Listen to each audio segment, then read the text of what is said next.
Hello, welcome to Fatal to Prejudice podcast. This is my very first episode with my very first guest. I got my boy Ricky here.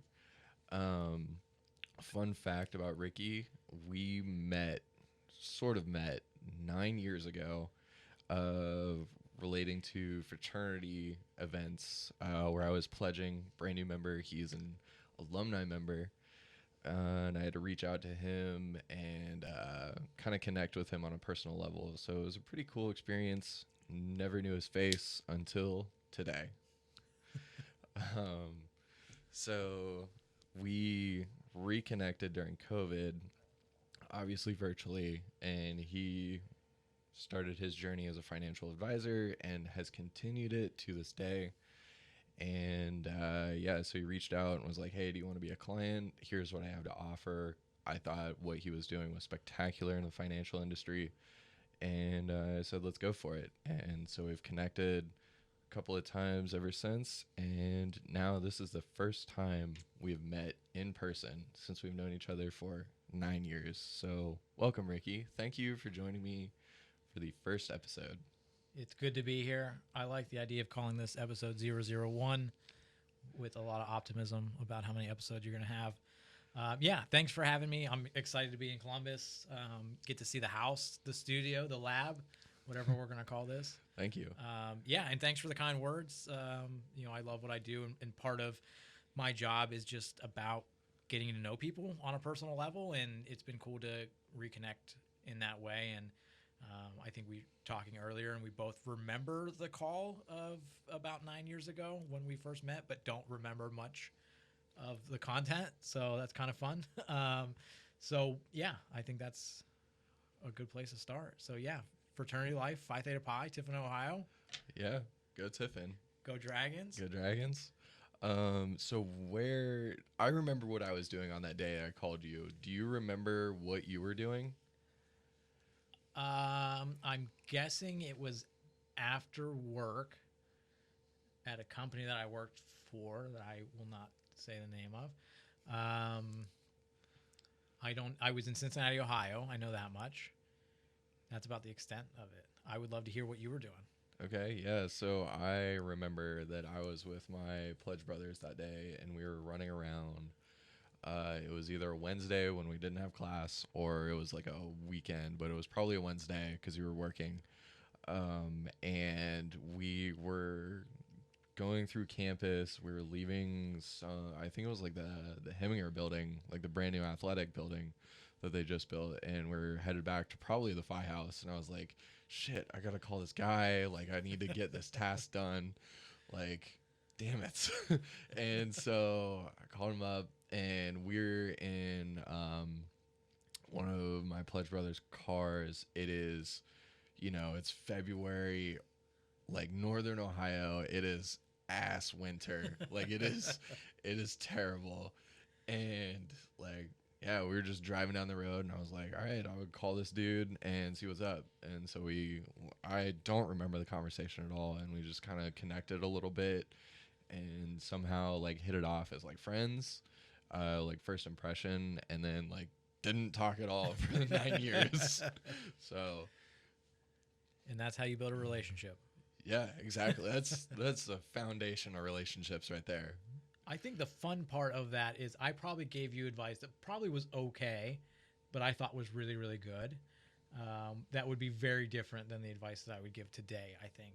I think that was mainly what it was talking about what I felt was important about the fraternity and the experience of pledging, and my opinions on the moments and activities to cherish and focus on. So I'm guessing that's probably what we talked about, and I still think that's good advice, but I think a big thing is just I must have been 22, 23 at the time, so the advice that I would give then versus the advice I give now is probably very different. But yeah. So you pledged in spring of 09-ish? Yeah. Right? What was I guess your experience like that, like with pledging? Because I know that like fraternities get like a bad rap, right? Yeah. And like there's always bad news about it. And we have we as a fraternity have connected about it, and like this sucks. Like we have a good rep on campus. Like neighboring colleges know that we're like good fraternity. Like we don't deal with nonsense. Like I guess kind of shed some light on what pledging was like for you. Yeah, that's a really good question. I was immediately attracted to becoming a Phi because all of the leaders on campus were Phis. You saw them around campus in leadership positions. They were doing cool events that were all encompassing and welcoming. So that is kind of where it started. I don't remember who I became friends with first, but I started connecting with some of the Phis. And I don't think they were intentionally recruiting me. Maybe they were, but they were just being friendly. And if I'm allowed to share names, I met Andy and Corey probably around the same time, and we became really, really good friends. And it just kind of made sense. And at the time, some of my other friends who weren't members, Alex and Nick, um, were all kind of weighing the options of pledging, and it was the only one that made sense to us. So we went through together. It helped that we already had a pretty good relationship with a few of us, and we were really excited about the experience, and we took it very seriously.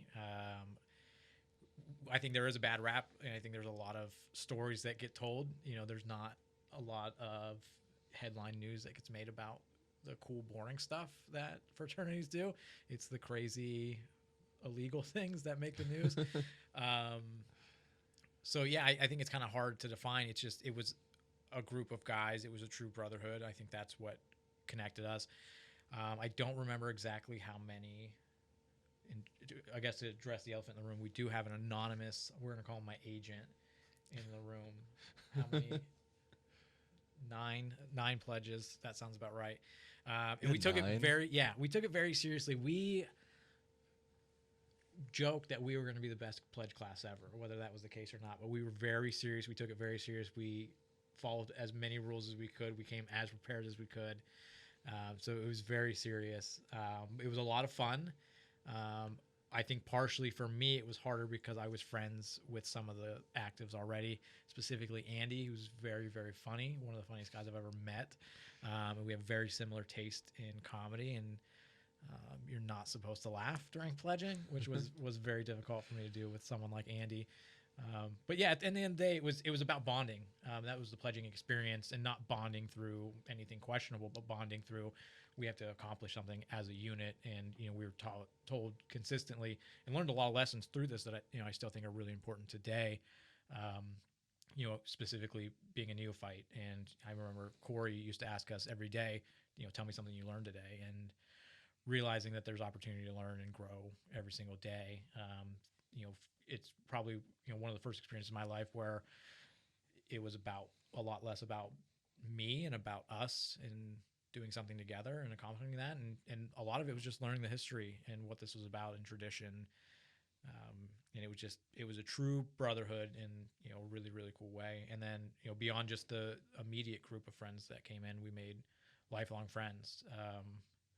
I was in several weddings of people that were on the pledge line, which is really cool. That's fantastic. And yeah, it's a fun thing to be a part of, and all the trips and all the stories. And unfortunately, we don't get to see each other as much as we should, especially with the last year and a half, the way things have been.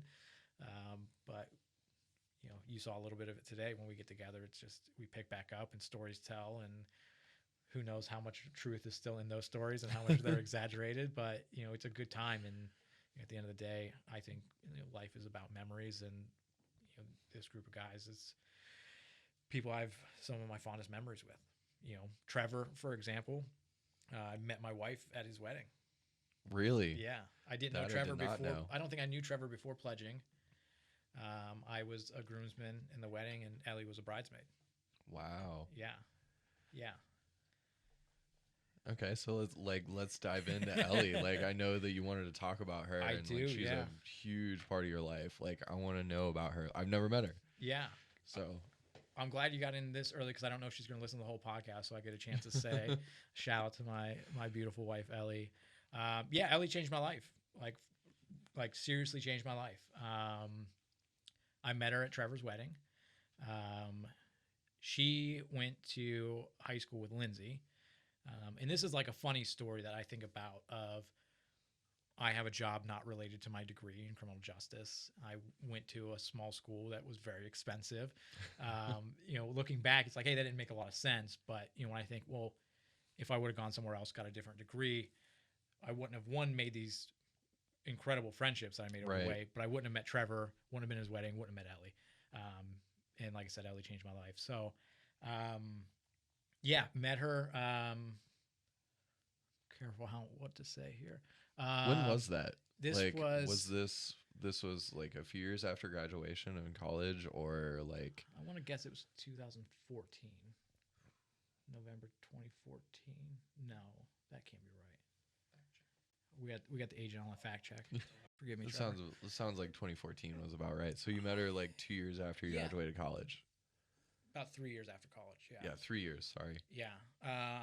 First impression was okay, but not great. She recalls Lindsay yelling at us because we were told not to consume any alcohol, and we had up to that point. Not at the wedding. This was like rehearsal. Everybody relaxed. And from there, I just thought she was attractive. I liked her. And I think the day of the wedding, the morning of the wedding, I said, hey, Trevor, do you think Lindsay could put a word in with the girl with the hair? I didn't know her name. She had big hair. Trevor instantly, no chance. I said, come on, dude, no chance. And then Lindsay was like against it completely. like no. Like even to Ellie was like, you do not want to be involved with this guy. And we ended up, I talked her into, like convinced her, like really, really convinced her to go on a date with me. But after the wedding, we had a cocktail hour before the reception of just the bridal party.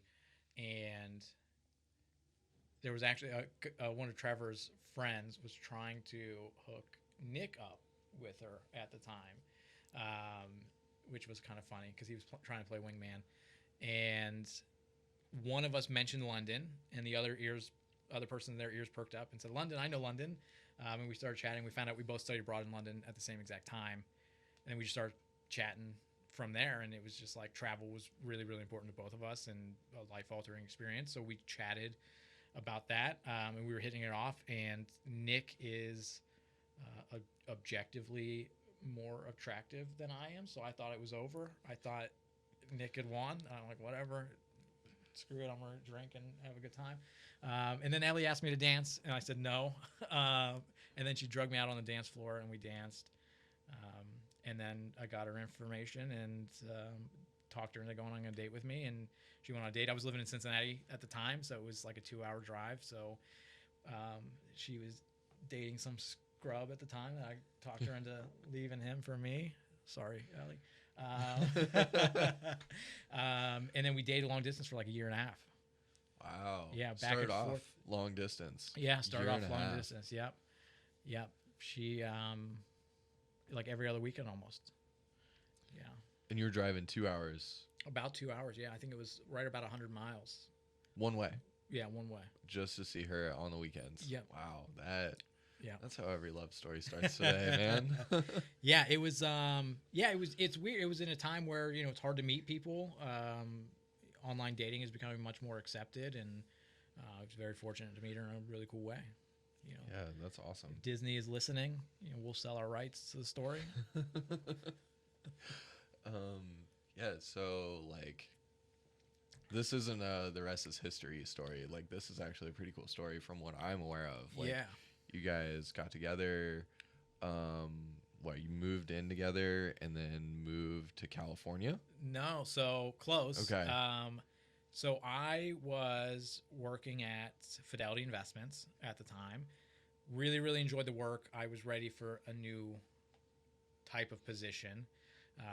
And what I wanted, I was working in a call center, I enjoyed the work. I didn't like the call center component. And I wanted more of a relationship with my clients rather than transactional. So they said, you can get that, but you need to go to one of our branches. So some of these firms have tons of branches. Fidelity has something like 270, maybe now they have like 300 branches. Not a lot of opportunity. Yeah. I didn't want to leave the company yet. So I said, look, if we're going to make this work, like step one, we got to get to the same place. Like we're Right. at about capacity of continuing this long distance thing. Like I'm happy, you're happy. Like you need to figure it out or We not. we need to figure out a next step Yeah. in this. And I love Cincinnati. Cincinnati was great. Had a great time in Cincinnati. Made a lot of great friends. But I didn't have any family there. I like to kind of bounce around. You know, I was there for 4 years. I'm like, I was about ready to leave anyways. So Indianapolis made a lot of sense. There just wasn't any opportunity with Fidelity. And I said, how do you feel about going somewhere new? She said, what do you have in mind? And I just tested her. I looked at the first job opening on the list at Fidelity and said, how do you feel about Edna, Minnesota? And she said, no. I said, good. I don't want to go to Edna, Minnesota. You passed the test. And I said, seriously, though, there's an opportunity in Southern California that looks really, really appealing if you're up for it. And she checked the weather and said, yes, let's do it. So, yeah, first time we ever lived together, we were living 100 miles apart, and we flew, 3,000 miles away to live in a very overpriced small apartment close to the beach in Huntington Beach, California. Wow. Yeah. Left everything. Left everything. Your friends, left your family. Yeah. Left your fraternity, sorority if she was in one. Yeah. Like all your close friends just up and gone. Yeah, so I have a little bit of a reputation of doing that. I left. So I grew up in Youngstown, Ohio. I was excited to leave, so I left at 18. First person in my family to go to college. I didn't know anybody there. When we went to London, it was just me and Nick. We didn't know anybody. That was obviously made it easier knowing at least somebody. For sure. Since I moved to Cincinnati, I knew a couple people that were either in Cincinnati or planning to move to Cincinnati, so that was a little bit easier. But yeah, I just bounced around kind of a bit, and I think when you're younger, it's not that big of a deal. When you get older, it was more challenging, and I think California was more challenging because we were older, and it was Ellie and I together for the first time. It was I was focused on my career, and we were focused on us. But yeah, left everything behind. Her family wasn't thrilled about it at first. I was this relatively new guy that is taking the daughter away from the hometown to California. I can see how that can be a little bit scary. So I did have to have a little bit of a sit down and say, here are my intentions. Fortunately, those came true. I stuck to my word. But yeah, it didn't feel like a big move. Looking back now, it's definitely a big move. At the time, did not feel like a big deal to me. Right. So you move out there. You have a job at Fidelity. Mm-hmm. Did she have a job, or did she like move out there on a whim with you and is like, I'll find one when we get there? Or kind of both. So she was an editor for a magazine, actually a national sorority. She wasn't in a sorority herself. She is now. Cool. She's been a special initiate into the sorority. That's pretty cool. Yeah, Zeta Tau Alpha. She wrote the magazine. And just for clarification, because I made this mistake, when she told me she was an editor, I confused that with proofreader. She did a lot more than that. It was a very hard job. She wrote like the feature articles, did a ton of work, did a lot of interviews. Really, really cool job interviewing people in the sorority, alumni, cool things that are going on. So there was kind of that connection too, that Greek life was a big part of our life. So she was planning on just saying, Southern California, there's opportunities. I'll figure it out when I get out there. So she wrote a resignation letter, moved out to California. Their magazine comes out quarterly, and they said, can you just hang on till the next quarter so we can get this one finished before we have to replace you? She's like, sure. That turned into a year or 2 years or whatever it was, and then she resigned again, and they said, can you just stay on? We'll just let you work remote. So then she was doing remote work before it was cool. Yeah, I think this was 2015. I really do. 2015, 2016, something like that. 2016. It was 2016. So, yeah. So we joke, and we'll get to these parts of the stories, that she hasn't been in an office since early 2016. Amazing. Jealous. Yeah. I'm so jealous. Yeah. And like there was a lot of good things about it, but there was also, it's not as glamorous as it sounds. We moved to a city where she didn't know anybody and she worked from home. Right. So didn't have any of the work relationships either. So that was definitely challenging. But yeah, she just stayed on and then ended up finally resigning in 2019 when she had to say, for real this time, I'm leaving. But yeah, so she worked as an editor for a magazine, worked from home while I worked from the office. Awesome. So then there was this actually really cool part where you guys are like, I'm done with California. Yeah, yeah. The end is almost as exciting as all of that. Um, so yeah, I spent about 3 years out in California. We lived about 2 years in Huntington Beach, 1 year in Long Beach. Really cool experience. I mean, it's beautiful out there. You pay the sunshine tax. It's expensive, but it's cool. And I think one of the strangest parts is, as hard as it was to be away from everybody, it was just Ellie and I. So we focused on us, and like we became intimate in a very deep level, beyond just the basics. We got to really, really know each other. And that was challenging, but that was our focus. Was I was focused on work. I can have some tendencies to be a workaholic, but I like work. And then it was just her and I, and that was it. And we made some friends. Ironically enough, like every friend we made, like was leaving California in like a couple months. We had made one friend who was a really, really cool guy, who was Irish, but he was living in Canada and was like on temporary visa. Really good friend. Like I'm like, oh, this is great. Like fine. Like we made a really good friend.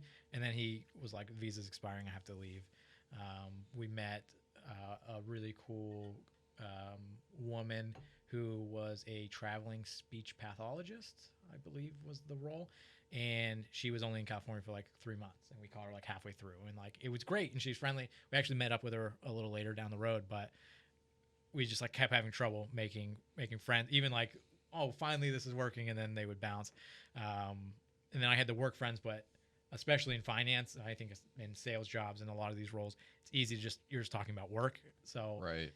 even though those people are really good friends, it can sometimes you want a little separation from that. But yeah, so I got to the point where, I guess long story short, I had a really, really good mentor, and he said, let's focus on financial planning. I was essentially a number two advisor. He's like, let's solve financial problems. Let's help people. And it was a lot of fun, and we were helping people, and it was creative, and it was like solving puzzles, and I really felt like we were doing good work. And then he left, and then it felt a lot more salesy all of a sudden. It was, let's push people through the process. So I didn't like that. I felt like we were taking advantage of people in a very subtle way, and people didn't really even appreciate that they were maybe being taken advantage of, and promises were being made that there were no intentions of being kept. And So, real quick, let me interrupt you. Yeah. That sounds like, I'm not a financial planner. I don't know your industry, Yeah. but it sounds like, from my experience, that's the typical sales pitch from Yeah. financial planners. yeah. So you're going against the grain here. Back a few years ago. Yeah, it didn't feel right. Yeah, so that's very common. The big firms that can be really efficient, and and I'm certainly not talking negative about Fidelity. I really enjoyed my time at Fidelity. They're really, really good at what they do. They offer a lot of low cost options, and they do a lot of really good things. But I look at it as, when someone comes to me as a financial advisor and says, "Hey, I'm going to hire you," they're saying, not I'm just trusting you with my money, not I'm just trusting you with my life savings, I'm trusting you with my life goals. And it just felt like they were just being pushed through the system. And that works well for some people. Right. And I'm like, I don't like this. I feel like this isn't right. Also, I grew up from humble beginnings in Youngstown, Ohio, helping rich people who live by the ocean make more money. Didn't feel like I was having a big impact on the world. So I felt really burnt out. During this time, I had saved, I think, what most people would call a reasonable sum of money for retirement. I paid off $60,000 in student loan debt. How fast? I think it was 7 years that I did That's faster than a lot. Yeah, 6 or 7 years. Yeah. Yeah. It was pretty quick. It was one of those. I got quarterly bonuses throughout my career, and that money went straight to student loans. Everyone else was talking about, what are you doing with your bonus money? I go, bonus money's gone. Yeah. Sally Mae is getting the getting the student loan, or getting the bonus money. So yeah, I paid off the student loans. We were close to getting married at the time, and I just said, why am I working harder than I need to for money that I don't need, doing work I'm not proud of? And I took a sick day. I felt burnt out. And Ellie turned to me and said, let's quit our jobs and travel the world. And I said, yes, let's do that. I forgot that's what we were trying to do. It's always been a goal of mine, especially since studying abroad. Always been the goal of long-term travel. I felt like a light bulb clicked where I was like, I forgot this was what I was working for. I got so busy doing what I was doing that I forgot that this is what we were trying to do. Yeah. I was so wrapped up in I've got to be successful in this role that I forgot the reason I'm doing that is because I need to make enough money to go travel. And like when you say that she said this to you and you were immediately like, yes, was that was genuinely the case? Like there was no step back. You were just like, let's do it. No, I joke it's the best medicine I ever had. I don't know if I think some people can relate to this, that you maybe take a sick day and then you call in sick and then you instantly start feeling better because maybe you weren't really your kind of mind is tricking you into like, hey, I'm stressed out. So it was kind of that. I was literally laying on the couch and she said that. I shot up. I said, yes, let's do it. We're doing it. So it took us a little while to plan, but yeah. And so I accomplished all those things I was really, really proud of and that I felt like was needed for a strong financial base for me to kind of do whatever I wanted.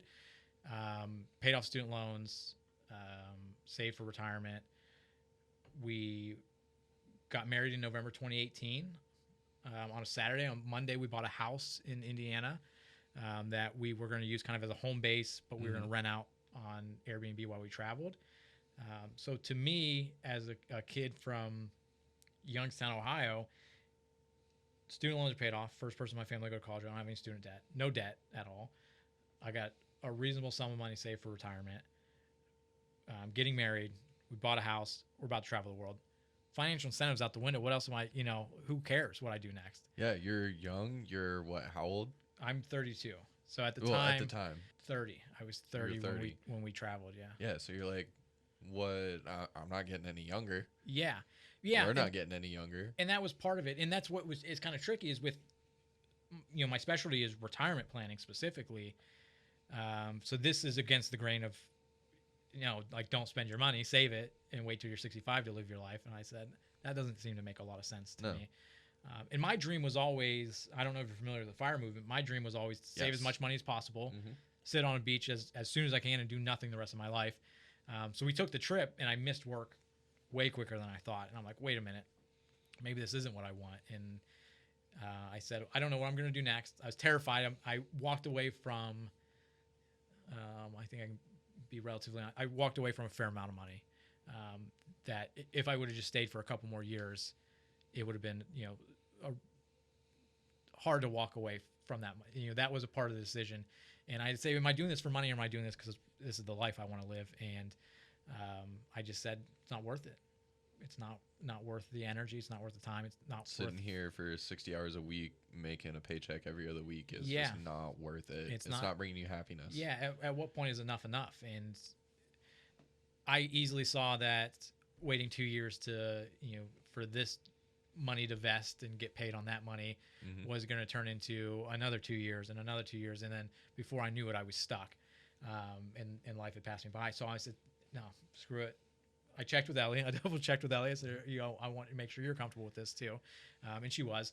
And yeah, I said, screw it. I think young people come to the realization that work is going to be a big part of their lives. And we just want it to be rewarding and fun. I don't think that's asking too much. Like, if it's going to be at least a third of our lives, like, shouldn't we enjoy it? Shouldn't it be rewarding? And I think purpose. Absolutely. I think purpose is really important to us. I think especially as we get older, we want our values to align, and I didn't feel like my values were aligned. So I said, whatever we do next, we're going to choose passion over paycheck, and travel has always been a passion of mine. So I said, we'll figure it out. And we took 9 or 10 months and took 2019 and traveled, and we went to 23 countries, 4 continents, a little bit all over, and it was a great trip. Very, very difficult. We talk a lot about the highlights. There were certainly some lowlights. It wasn't the easiest thing in the world to travel as a married couple and figure that out, but incredible trip. Trip. I was just about to ask you, like, what was the worst experience of traveling for 10 months? Yeah, good question. I think it's just tough being away. Part of it is when we left California, when we said we're going to leave California, and it took a while to plan this trip, that we start thinking like, okay, we're going back to Indiana, which is where Ellie's from, and it's at least close enough to Ohio. For me, it's like I'm finally going to, I haven't seen friends in a while, I haven't seen family in a while, I've missed some things, so we're going to get to do that. And then we go, okay, well, actually, we're going to go away before we do that. So that was hard, just being away from people.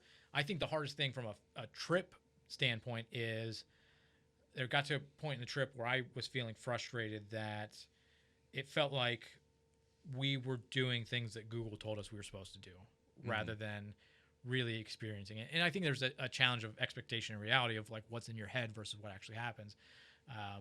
It felt like I love museums. I like going to museums. Those are a lot of fun, but I don't want to go to a museum just because Google tells me to. And if it's not content I'm really that interested in, it's, it felt like, why are we doing this again exactly? Yeah. It's like, oh, because it's the top thing to do according to a couple lists. And it's like, well, I don't know this is exactly what I want.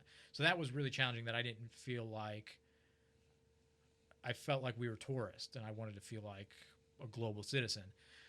So that was challenging. It turned into a bit of a fight, but it was really just a communication. I wasn't clear on what I wanted. Ellie wasn't clear on what she wanted, and communicating that to each other was difficult. But that the trip changed right after that. We figured it out and started doing experiences. And so instead of going to, the top museum, we would go to a museum because I was interested in AI, and this place had a demonstration of a humanoid robot. And we went to a dojo and had a ninja experience, and we learned how to bake Portugal's national pastry at this lady's apartment and taught us how to bake. We went to a place in Croatia that it's been in a farm that's been in this guy's family since like 1300s, and Wow. his mom made us bread, and we drank homemade liqueur, and we ate meat from wild boar that he killed, and we ate like fruit off the tree, and it was an olive oil farm. Like that's what it was. So we had olive oil and we had bread and sat and we had a view of the water. It was incredible. And like everything changed that because it was experiences at that point. It wasn't checking a box of, did I see this site? So we did a bunch of stuff like that. In Brussels, we did chocolate making classes and all those types of things. And it was like, this is what we were looking for. This is what was missing. And that's when things changed. That's awesome. So you guys went, like, what was like the best country that you went to? This is a question we get a lot, and it's too hard to answer. So I want to preface by saying we answer this based on the 23 countries that we went to on that trip. We each traveled independently before. I think I've been to 30 countries total. I think Ellie's been to 31, so she jokes that I'm a tourist and she's a real traveler. We've got a top 5 of that trip. So I want to preface by saying London is my favorite place in the entire world by far. But if we're talking just this trip, we only spent a couple days in London. It was a really good experience. Got to see some old friends. We have a top 5. All right, let's hear it. I think it's got a little something for everybody in there. So I will say if you're a new traveler, you don't have a lot of experience, and say, I want to travel, but hanging out. I don't know where to go yet. Hanging out in Asia is a little bit intimidating to me. Yeah. Europe sounds great, but that's a big step. Western Canada was incredible. Absolutely love it. That's a great baby step into travel. It is a little expensive, but you can understand them for the most part. It's easy to get around. It's beautiful. We went to Vancouver and spent a few days in Vancouver. Beautiful, super expensive. That's why we only spent a few days there. And then we drove to Banff National Park. Like you went to Banff? Incredible. We went for Ellie's birthday, so it was June. Incredible. This is a surprise for me. I didn't know that you did that, and that's like a bucket list, top of the bucket list item for me to go there. I had no expectation. Can't wait to go. I had no expectation of Canada, and it blew me away. It was incredible. People are surprised when I say like Canada is. I don't know if it's the number one, but it is very high on the list. We went around the world, and like literally in our backyard is one of the coolest places I've ever been. And yeah, it was great. We actually were supposed to go. So Banff is not cheap either. We were supposed to go to, I want to say Calgary. I don't remember. We were supposed to go somewhere, and Ellie's like, let's just stop in Banff and see Banff real quick. And it blew us away. This downtown area is incredible. And I was like, screw it. It's your birthday. And I'm conscious of spending because we're trying to make this last for basically a year. So I said, screw it. It's your birthday. Screw Calgary. We're staying here. Let's see if we can get a deal. So we went and talked to the hotel, and they gave us a couple extra nights and just spent the money. Spent like 3 days in Banff. Incredible. We met some of the nicest people in the world. And it's mind-blowing how beautiful it is. Yeah, that like I've seen quite a bit of YouTube on Banff, and I'm just like, this is this is another world Yeah. on how beautiful this place is. Yeah. And I cannot wait to go. And I had a trip planned out like right before COVID happened, and it fell through a couple of things personally. And then like now we've went through this, and I'm like, God, I just need to get there at some point. So that's exciting that you've been there. Like I had no idea. 100% recommend it. I'm excited to see more of Canada. Like I'm seriously blown away, like itching to get back to Canada. And I think it's a great like first step for someone. And even if you're a seasoned traveler, like there's a lot to love about Western Canada. And we rented a car, so we drove it like 8-hour drive. Like it was. We took photos everywhere we went. We have different albums for all the photos, and we took something like 1,700 photos in 10 days or something like that. Oh, awesome. Yeah, like and like it's literally just trees on the road. Like I'm like look at how cool this is. You know, like it's a rest stop and there's like this dope river. I'm like look at the river. You know, I did lose my drone in Canada, so that little asterisk of I wasn't thrilled about that. That didn't go well. But yeah, great. So that's definitely if you're not sure where to start and want to go somewhere and kind of tiptoe into travel, 100% recommend Canada. Yeah. The more what? Get I'm closer. I'm so sorry. Yeah. The more challenging places. So if you're the other end of the spectrum and you want to try a little bit harder places, I would say worth tiptoeing into Asia. Singapore is incredible. Definitely in the top 5. Everybody speaks English. Super easy to get around. Expensive as well. If you've seen Crazy Rich Asians, that's Singapore. It's dope, but not cheap. Get a Singapore sling. Just mind-blowing the development in Singapore. And then in Asia, we love Japan. Is awesome. I think Japan's on a lot of people's bucket list. Go. Absolutely on mine. Yeah, it's really cool. We went to Tokyo, Kyoto, and we were in Osaka, but only for like 12 hours, and we were exhausted. Rode on the bullet train from Tokyo to Kyoto. Did the ninja experience in a dojo. Yeah, just a very cool vibe. What was that ninja experience like? It was awesome. It was great. Like what do you do? We got to dress up. He showed us some moves on how to like defend ourselves. Like he would come at us, and I would like hit him with some moves that he taught me. We got to throw ninja stars. We got to shoot like darts through like a bamboo, whatever. Oh, nice. So you're doing like all the movie stuff. Yeah. I think there were like supposed to be other people in there. This happened to us a couple times. There were supposed to be other people in there. Just us. Just personal class. Yeah, just us. Awesome. Hanging out, rolling around, doing ninja stuff. It was awesome. Yeah. And then similar, I think it was, I can't remember if it was Kyoto or Tokyo.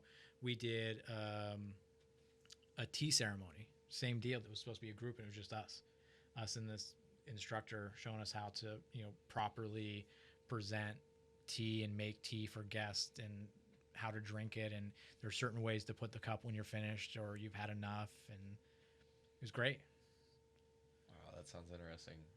One of the mutual people that we follow, like in a spotlight on podcasts and books and stuff, he talked about a tea ceremony that he went to in New York City that it was like very similar setup.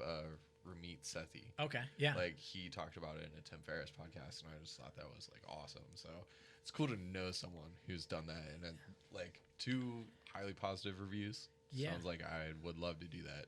Yeah, it was really cool. It's Japanese culture is very, very formal, and it's just like you're supposed to sit a certain way. The cup is supposed to be a certain way. If it's turned one way, and there's different dishes you use. Like this is only you bring these dishes out when company's over, and it's the more formal wear rather than if it was just friends. And it was awesome. And you learn so much about culture just by like something like that. Yeah. Something Ellie found, and we got lucky again. It was just us. So yeah. That is fantastic. So what other places did you guys go see? So there's a lot more, and there's a lot of good stuff that we'll definitely get into. Let me round out the top 5. Okay. So the last 2, Croatia, that was incredible. Had a really, really good experience there.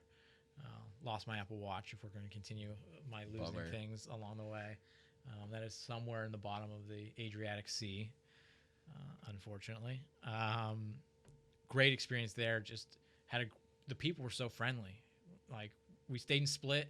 That was one of the things we did to try and kind of offset some costs and just get off the beaten path a little bit was let's stay in maybe the B city. So instead of Dubrovnik, we stayed in Split, and Split was awesome. And the people were so friendly, and it was just like incredible. And it's hard to wrap your mind around some stuff. They're like, hey, this palace was built in the year 300. I'm like, I understand those words together, but like my head, it's hard for me to understand a world. I didn't expect that sentence to go the way it went. Yeah, I've heard those words individually before, but never in that order. So yeah, that was really weird. And like I said, they were just so friendly. I was an Airbnb host at the time.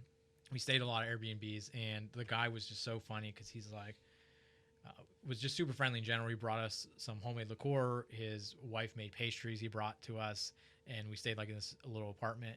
And he's like, you're Airbnb host from California. You help me. So it was just funny that just he like California, had one little Airbnb in Indiana. He assumed I'm like this real estate mogul or something that I can help. Big shot. Yeah, exactly what he thought. Yeah. And he's like, yeah, like Split. No one, like 10 years ago, no one came to Split. It's a shipping town. Like literally, the ships come in, they unload, they bounce. And he's like, yeah, and then some show called Game of Thrones come out, and now everybody comes to Split. I was like, yeah, I've heard of it. So yeah, everyone was super friendly. We were there for like 10 days, and then lastly for me, like probably my favorite place, if I could go back anywhere, like right now, it's short on the list is Porto, Portugal. Incredible, best bang for your buck in Europe for sure. Like if you're like, I want to go to Europe, want to save some money, Porto's awesome. Porto's better than Lisbon. I said it. It's awesome. It's really cool. And we were there for a month, so I think that kind of changes things a little bit where you start to feel a little bit more integrated in the culture. Like we had a routine that we would get up and go have coffee at the local coffee shop and get some pastries, and we would each get like 2 pastries and each get a coffee, and it would be like $3. It was like, did you add all this? Did you forget something? Like, no. All right, cool. And there's no rush, so we would sit there for like a couple hours and just chat. And again, Ellie and I, and that's it. It's just been her and I for a really long time, and just chat and do some stuff and talk about random stuff and what we wanted to do. And yeah, so that's the top 5. But other than that, yeah, we went all over. Some highlights. I'm a big fan of the Czech Republic. We went to Prague. That was my second time in Prague. That's why we went. I also think it was Ellie trying to get a country up on me because she had never been to the Czech Republic before. Yeah, I went to Czech Republic on a solo trip in 2014. Oh, wow. These dates may be off. Don't quote me on these. No quotes. Yeah. Just recordings. Right before I started Fidelity Investments, it was 2014, early 2014, like January 2014. I went on a solo trip and went to Dublin, London, and Prague. It was actually supposed to be a trip to New Orleans, believe it or not. I was trying to get a group of friends to go to New Orleans, and I hadn't left the country since study abroad, and I couldn't get anybody to commit to New Orleans. I said, if I can't get someone to go to New Orleans, I'm never going to get back to Europe. So I said, screw it. New Year's Eve, before we started drinking, bought a ticket to London. Let's go. And I went like 2 days later, quit my job, and went. I had like 2 weeks before I started at Fidelity, and yeah, went on a solo trip. That's so awesome. Screw it. Yeah. So I was excited to go back. Ellie had heard a lot of really good things about Prague, so we went to Prague. We did like a little beer trip. We went to Germany, was our first place back in Europe after we going to Asia. And we were so excited because it was like fall weather, which was great. We were in Asia. It was super hot. We've been in California where you don't get fall weather really. And we were just excited to have fall again. So in Germany, the weather's starting to change. We're finally like pulling our jackets out. It's feeling nice. We spent a couple days in Germany, drove down to Prague. We did like a couple beer tours in Prague, which was really cool. Met a lot of cool people. Drank too much beer. That's not true. The beer's a little stronger, and the glasses are a little bigger. But it's a little cheaper. It's a little cheaper, yeah. And then went back to Germany for Oktoberfest, and spent a couple days in Germany for Oktoberfest. The motherland of Oktoberfest. Yeah, the real Oktoberfest. That was actually my second time. I went with The second time. Yeah, 10 years apart, like literally 10 years apart. So wow. I'm joking that every 10 years I'm going to do it. So maybe when I'm 40 I go back again. Yeah, similar experience. Drank too much too quick. Went to bed early and fell asleep with pizza in the hotel bedroom. Yeah, it's a fun time. It's a really fun time. You know, And that's a what's the experience like? What's the environment, the atmosphere of Oktoberfest in Germany? it's hard to describe. It really is. Um, Very positive. Everyone's having a really good time. There's lots of music.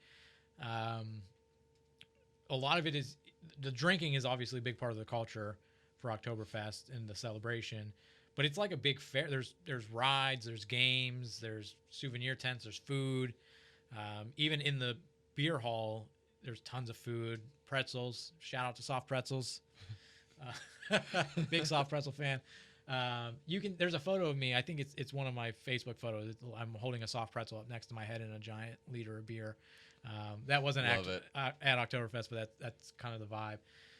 Yeah, it's just very friendly, very diverse. You know, we had some Americans sitting next to us, but we had like I think his name was Walter, this like 80-something-year-old German guy, like hanging out with like his granddaughters or something, and everybody's. It starts off a little mellow, and everybody's like excited. You can feel like the excitement, and you have to get there early because you have to get a seat to drink. You know, it's not like a wild party. Like you have to be sitting or they won't serve you. So you get a seat and it starts to fill in and you can feel it. The band starts playing, a couple drinks get in. Next thing you know, everybody's standing on the tables, singing and dancing, you know, chanting songs. And it turns into a really, really good vibe. And you know, at least for me, you know, by 2 or 3 o'clock, because you get there, I don't know if I had to guess, it starts at 9 a.m. So we get there, you want to, just in case there's a huge crowd, you want to make sure you get a seat. So you get there early and a couple of liters at, you know, 13, 14% alcohol, whatever it is.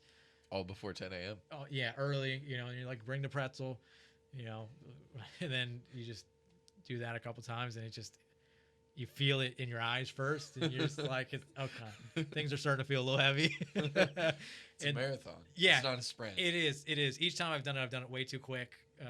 But it's a fun time.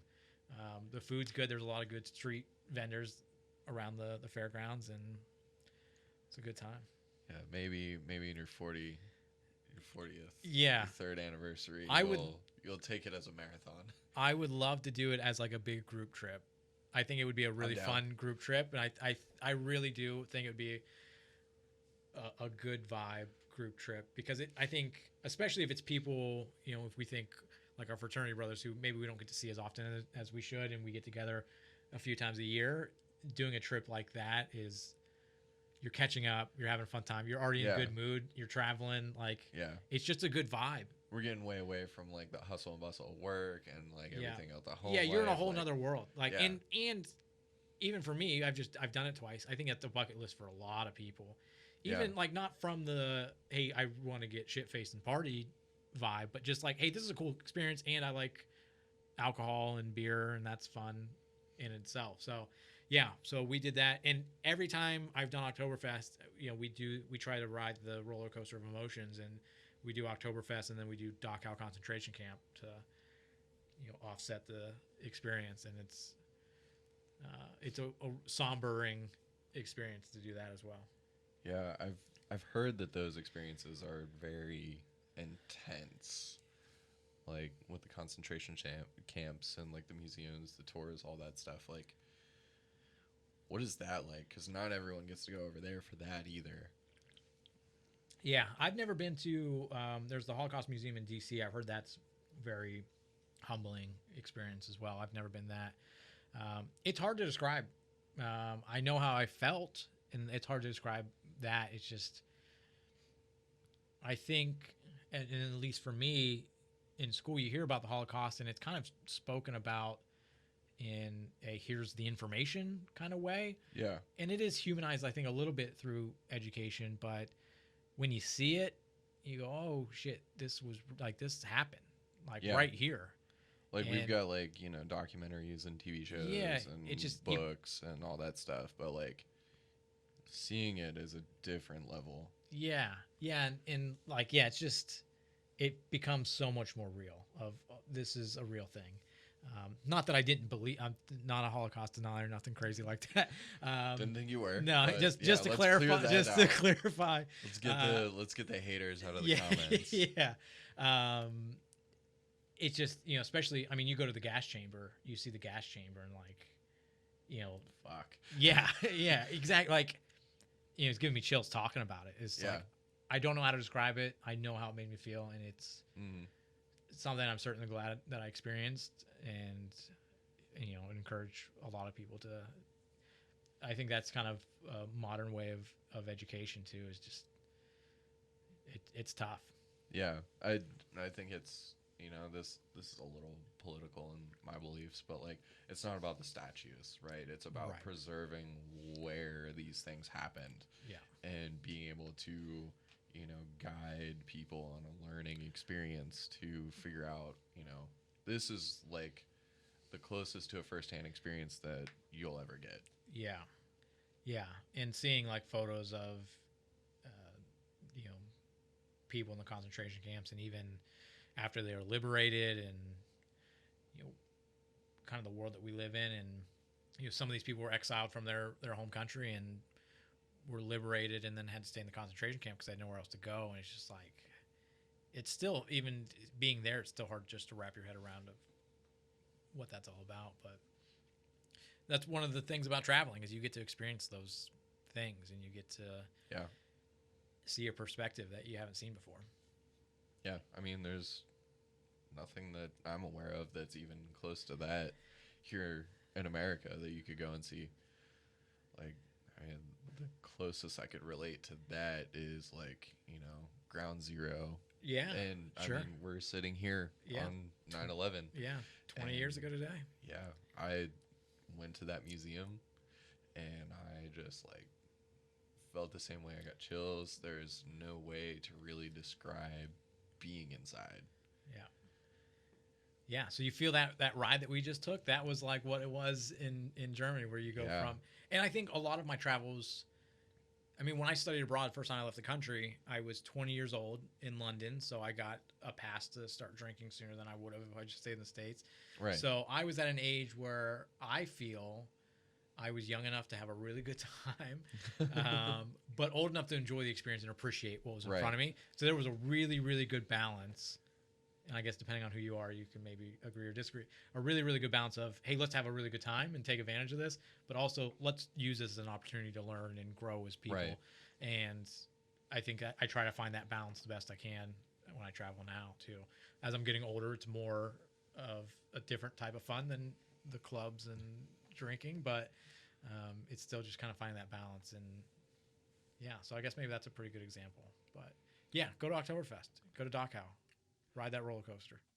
Yeah, that's like such an interesting take on traveling, because like it seems like the majority just like feel like, oh, let's look at what Google says, let's look at what Yelp reviews look like, but like you're on this like adventure, let's not look at that, let's go somewhere else. Like I was hating that experience, like let's do something off the beaten path. Yeah. I think that's a cool way to look at traveling, and that's something that I try to take in my travels. Um, I don't want to do everything that everyone else is doing, right? And I don't want to broadcast it out. Like I see a lot of people doing this on like YouTube and stuff. I don't want to like broadcast it out to others, and yeah, I can understand why you're doing that.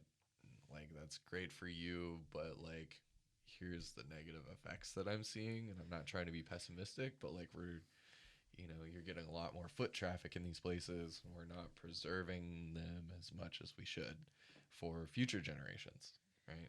That was the biggest difference. So I traveled a handful of times before the big trip, but really it was 2009, and then 2019 was study abroad, and then the big trip. And the biggest difference, and Ellie commented on this as well, is there were a lot of people traveling as if it was a photo shoot. They were there to take Instagram photos and move on. So that was frustrating. But at the same time was like, it's tricky, right? Like my mission is to encourage travel. So I'm happy more people are traveling. I'm happy Right. these Instagram posts are maybe getting people to be inspired to travel. For the same reason, like I think there's a difference between going somewhere to take a photo and then Yeah. bouncing and travel. Yeah. So that was a big thing that we noticed for sure. And it's tricky, specifically Cambodia, Angkor Wat. It's like the world's largest religious monument. Someone fact check that. Oh, If it's, interesting. if it's I not the didn't- world's largest, it's one of the world's largest, and it's awesome. And the thing is, like, get there early for the sunrise. It's supposed to be beautiful, and then it's like this. You're in the jungle, so there's the main temple and the sunrise, and that's the photo, right? Mhm. So we did that, and then we saw these people like it's the jungle, like women in heels and dresses that are like flowing and like just getting their photo. Dudes all dressed up too. Yeah, or like everyone's just like literally looking at it through their phone. And it's like it's just right there. Like Yeah. you can just look at it. You can Google it. And Yeah, look it's at like- it on your phone all you want. It's like right, But like you're actually right here Yeah. to see it. like hey, right there.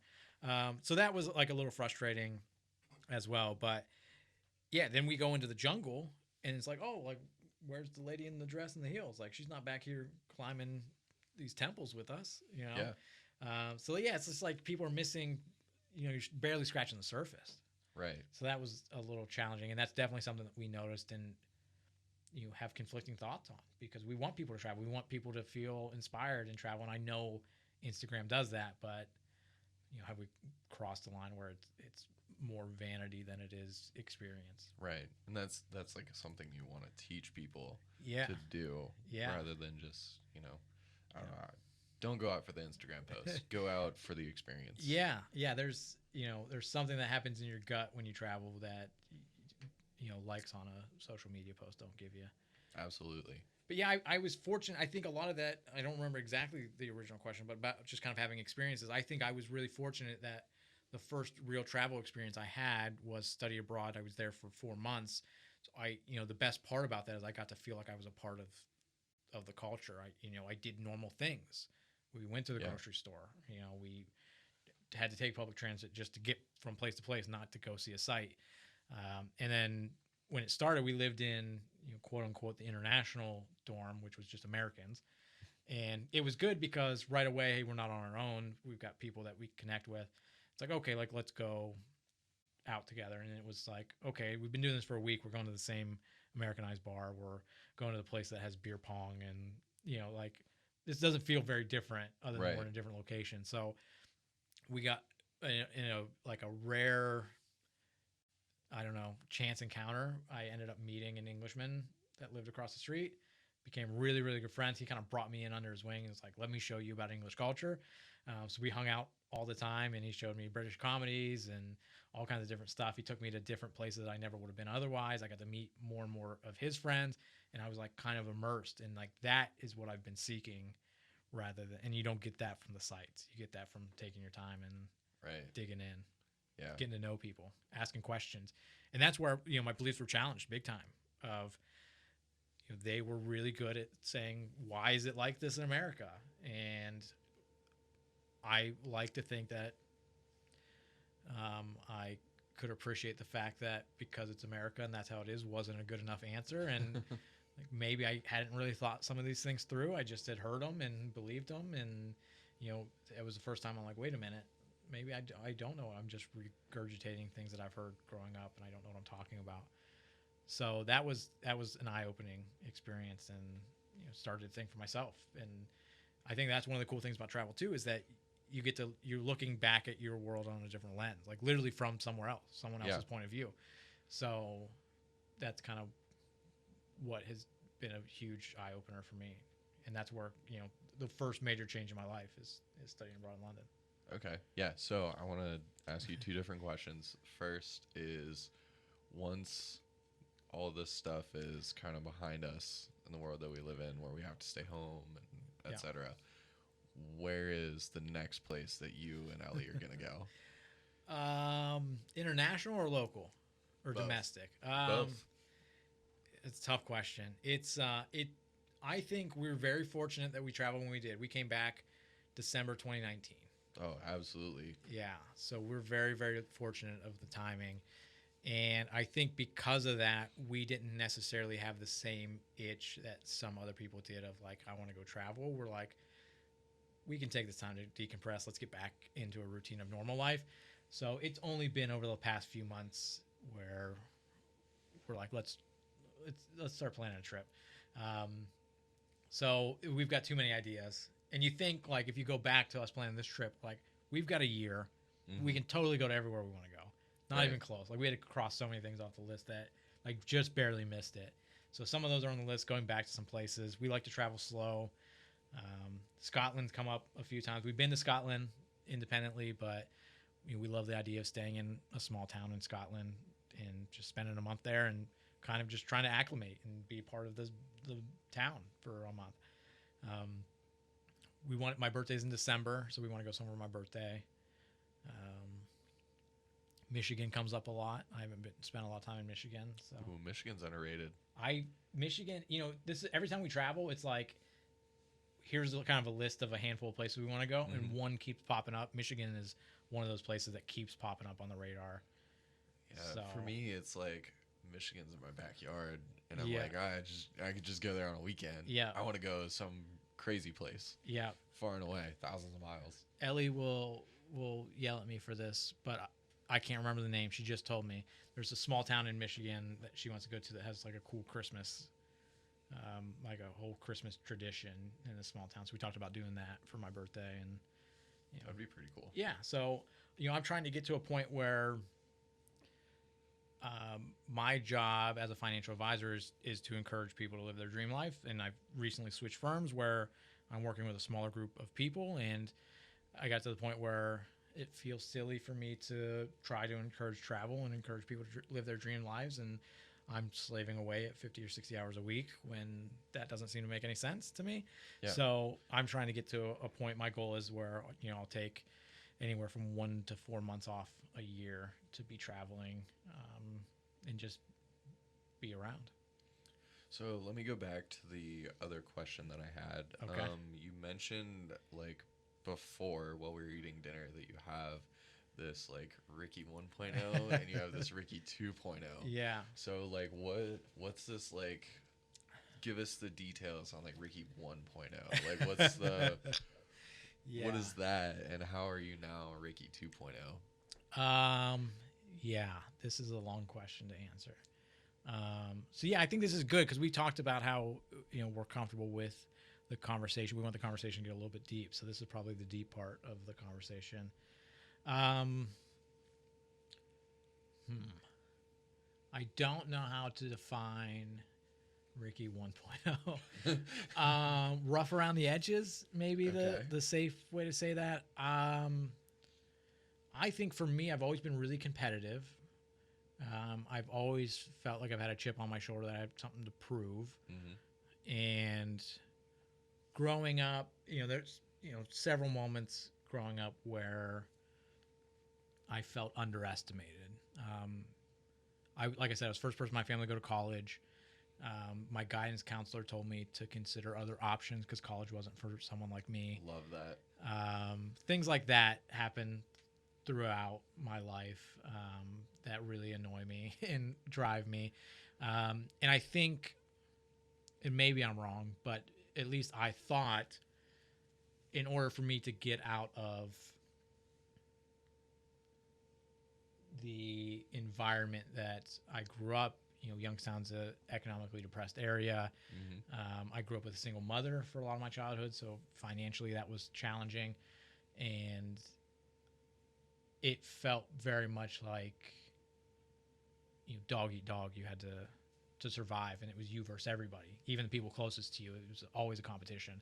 So I think that put up a lot of guards and made me be a lot more selfish than I'm proud to have been. I think it took some of that, honestly, to get out of where I was and get to where I wanted to be. But I didn't take other people's feelings into consideration, especially people that were really close to me. So that's probably a good summary. There's a lot more we can go into. Just a lot less mature. I liked attention. Humor is a good way to get attention. drinking too much alcohol and doing things you're not supposed to do is a good way to get attention. Multiple ways to cope with whatever. Yeah. Whatever you had going on when you were growing up. Yeah, definitely. Yeah, and I think it probably all stems back to like my dad wasn't around. He bailed when I was a kid, so it was like, what do I have to do to be worthy, kind of deal. I think is where a lot of. Are you gonna be the man of the house? Yeah. Quote unquote. Yeah, I think a lot of that just kind of starts from like, you don't want to be a part of my life. Like, let me show you what you're missing. Like, so I think a lot of that comes from there, and then just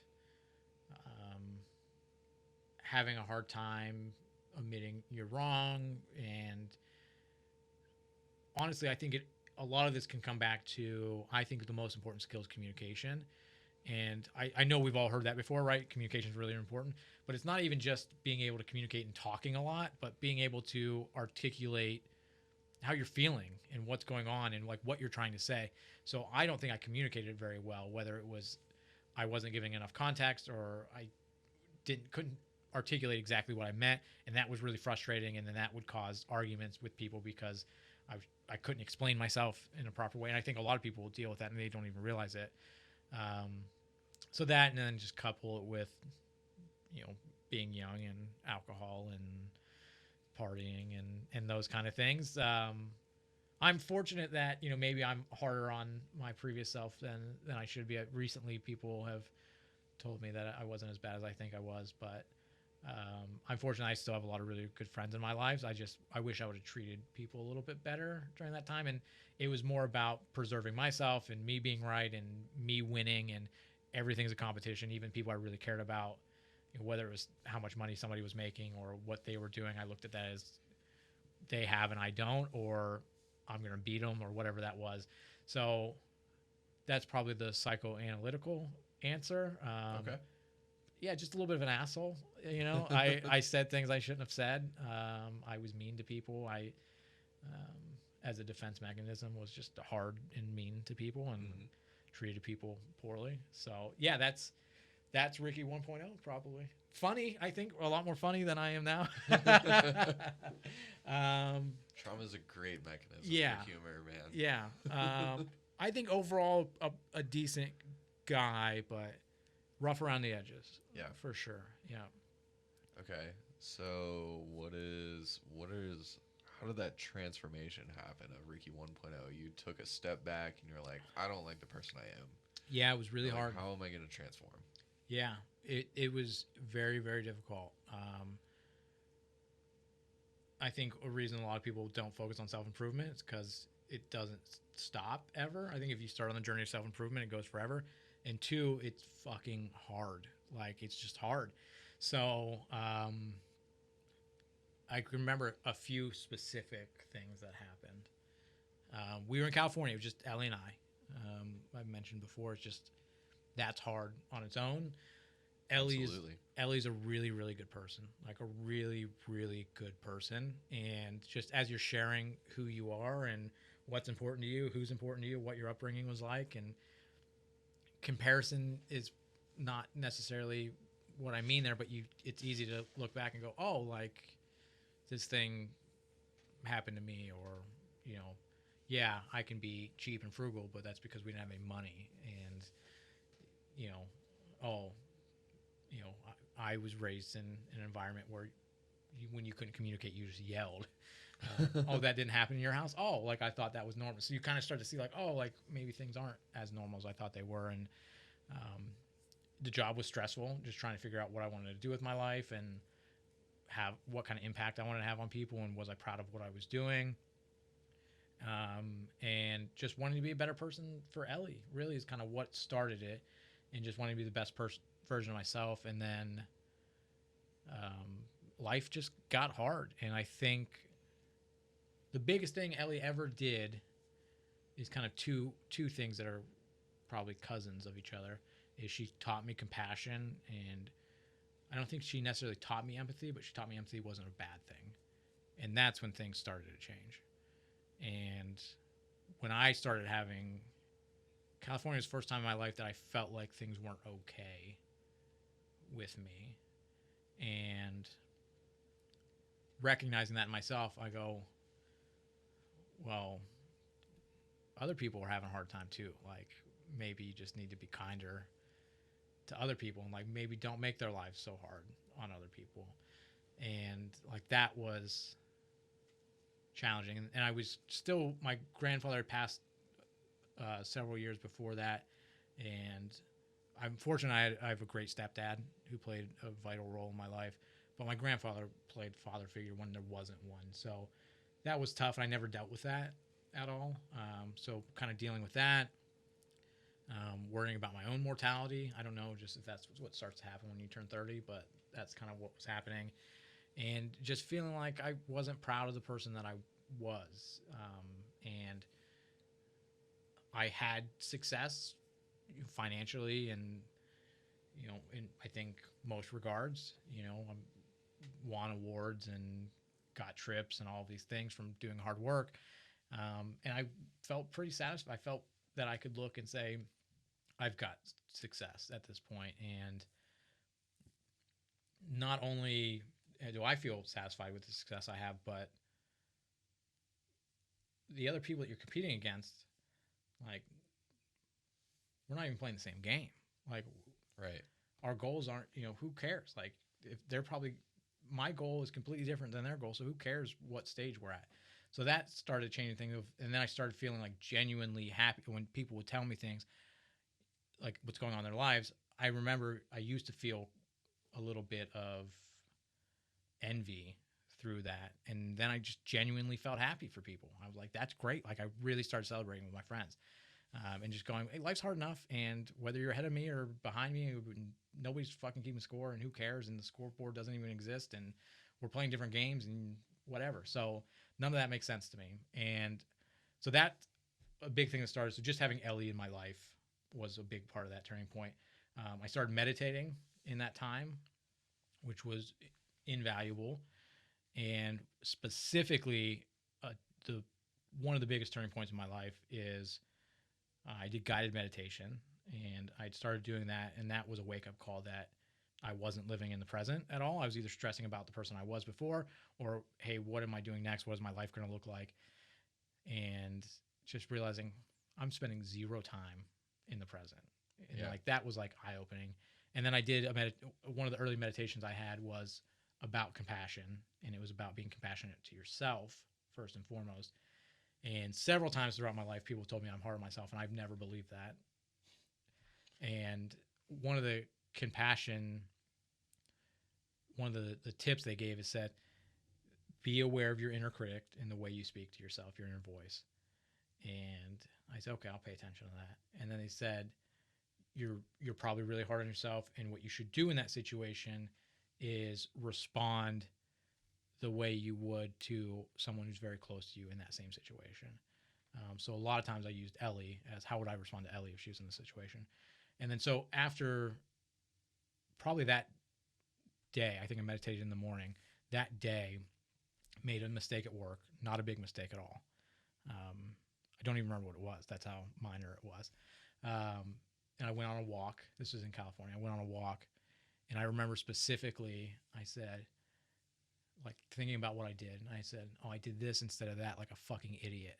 I'm like, whoa. This is what they're talking about here. Okay. Yeah. So, and it took a while from being that harsh on myself.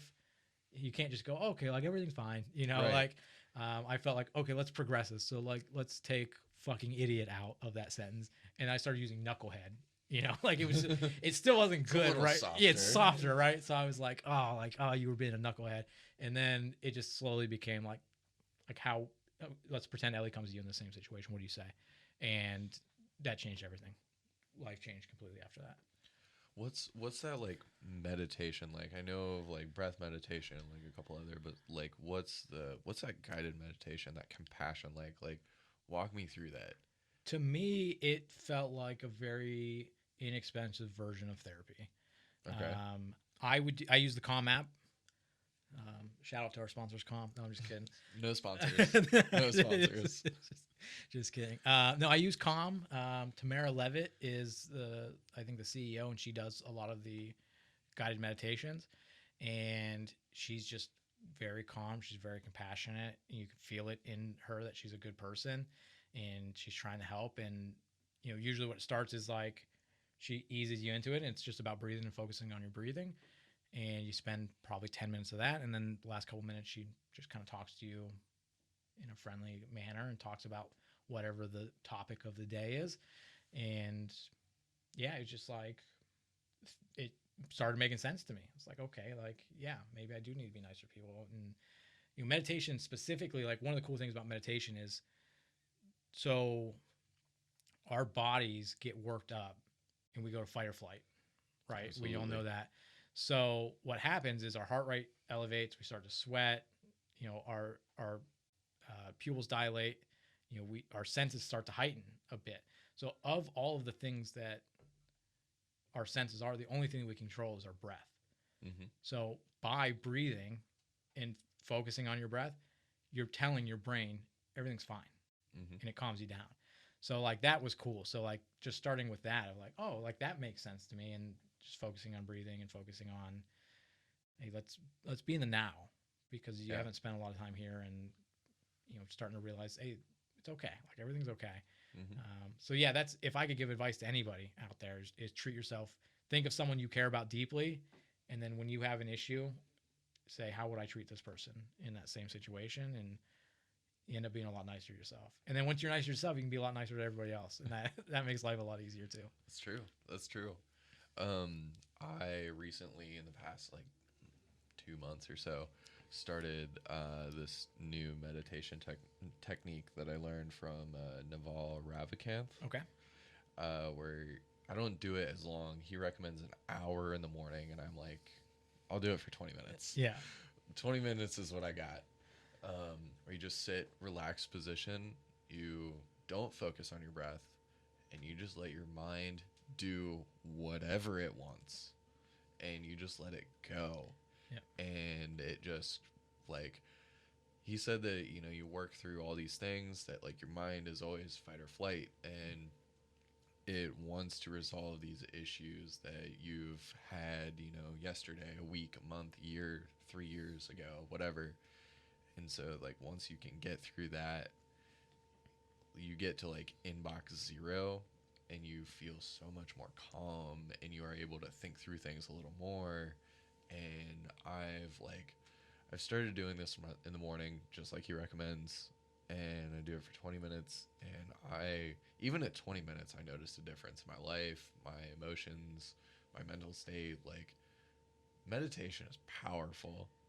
And I think that's a actually fantastic topic that you brought up. And, like, it's cool that was one of the most powerful ways that you transitioned your life and to being a better person.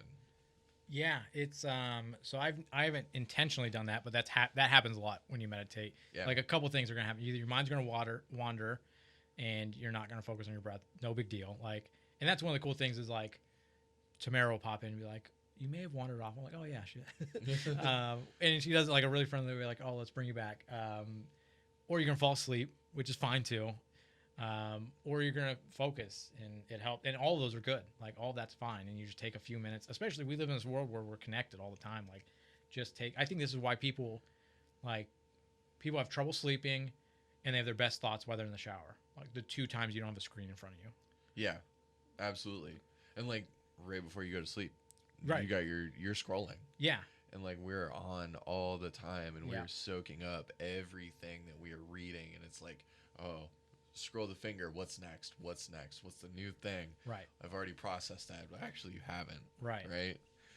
We aren't programmed, we didn't evolve to soak up all the world's information within, and however long you want to scroll on your phone for the day. Yeah, I completely agree. Yeah, it's I recommend it to everybody. I've actually been on a bit of a hiatus from meditating intentionally. I had a very long streak. I think the first really long streak I did over a year every day meditating. And then I'm big on morning routine. I've been out of my morning routine because travel, it's hard as you're bouncing around from time zone to time zone. Is hard, and I know that's an excuse, but it is hard. So I got out of routine, and then I came back, and it was COVID, and it was hard to get back in routine. And I was meditating just to keep the streak alive. So it was like before I went to bed, I'm like, oh shit, I gotta meditate, and like I just put it on and like wasn't really meditating. So I'm like, I'm gonna take a pause and start fresh. And doing this to check the box. Yeah, exactly. And I think that's essentially pointless. I think a lot of people don't like meditating because it's hard to get their mind to stop, and I think that's okay. Like, even if your mind runs the whole time, just sitting for 10 minutes is great. Yeah, and I think like advice, if you can sit there and just do what I spoke about, is just let your mind go. Yeah. And if you can sit there 10 minutes, great. 20 minutes, better. 30 minutes, even better, right? Like, try to get your mind to not wander as much, and you can just focus again. Yeah, I think that's a good point too, to go back to the technology, that we live in a world where we're processing a lot of information at once. Then as we're trying to think ourselves, we've got a lot of information that we're not organizing and getting in a concise thought stream. So yeah, I don't think they're just getting away from your phone, closing your eyes, whether you know, some people do transcendental meditation and they have this out of body experience. Some people just let their brain wander for 10 or 20 minutes. Like, both of those are, like, anywhere in between those spectrums are good too. Yeah, we go from our work screen to our scrolling screen. Yeah. And then we go, after those, we go sit on our couch to our after work screen. Right. And also still look at the scrolling screen. Right? Like, we're so connected to technology today, and it's just, we need to relax. Yeah. Yeah, I think, you know, it's a funny thing to think about, is that technology, I think, is a net positive, but we have to remember that, like, it hasn't been around. Like, we haven't had this. It fits so well that we forget that it's still really new, and we don't know some of the long-term effects. I think net positive for sure, but, you know, there's some growing pains for sure. Yeah, the iPhone, Facebook, Twitter, Instagram, like, all that stuff has just been around for less than 20 years. And we're still trying to figure it out, and we're seeing a lot more negative side effects than we are positive, I think, with people, really. I mean, technology is growing substantially with, like, every other aspect, with, like, but connections and getting yourself in, like, a mindful state and feeling better about yourself and not being so stressed out. That's where we're seeing a lot of negative effects. Yeah, definitely. So yeah, meditate, try it. Give it a go. I was really worried because I'm like, okay, I'm out in California now. I'm gonna meditate. Like, you know, I'm the hippie dippy vibe. Person. Yeah, here we go. But no, definitely life-changing experience. Yeah, so that's really interesting. Like, it was really just Ellie and meditating that transformed you from 1.0 to 2.0. Yeah, and every time I think about that too, is I mentioned that to a friend, and he said, and I'm sure she didn't make you change. She never asked me to change. She never said, hey, this is, you know, this is wrong. You're not doing this right. Never expected me. I think if I had to guess, she's surprised at length I've changed. My friends, the people closest to me affectionately call me 2.0. Make some jokes about it. It's a lot of fun. But that makes me feel good. I think, and the reason I landed on 2.0, I guess that's an important part too, is self-improvement is very hard just to do. The hardest part that I struggled with was loss of identity, because I was becoming a different person. And although there was a lot of good things happening there and I was becoming a better person, I was worried about what I was losing as well. There were parts of me that I did really, really like. And I was worried that I didn't want to completely start over. Oddly enough, too, and I don't know how much this plays into a role, is at work I go by Richard, partially as a baby face in the finance industry. You need a little bit of credibility. Richard sounds better than Ricky. And in California, it was just Ellie and I, and for the most part, everyone referred to me as Richard. So I felt like there was starting to be a disconnect from the person I used to be and the person I was becoming, and I didn't want those to be completely separate. So I thought of the idea of an upgrade. So still the same person, just fix the bugs, become better. I think I'm probably on 3 or 4.0 at this point, but 2.0 has got a good ring to it. You know, it's some of my usernames, so I stick with it. There you go. But yeah, I mean, I think when you can be honest and vulnerable with someone you really, really care about, and you want to be a better person for them, and a lot of it came down to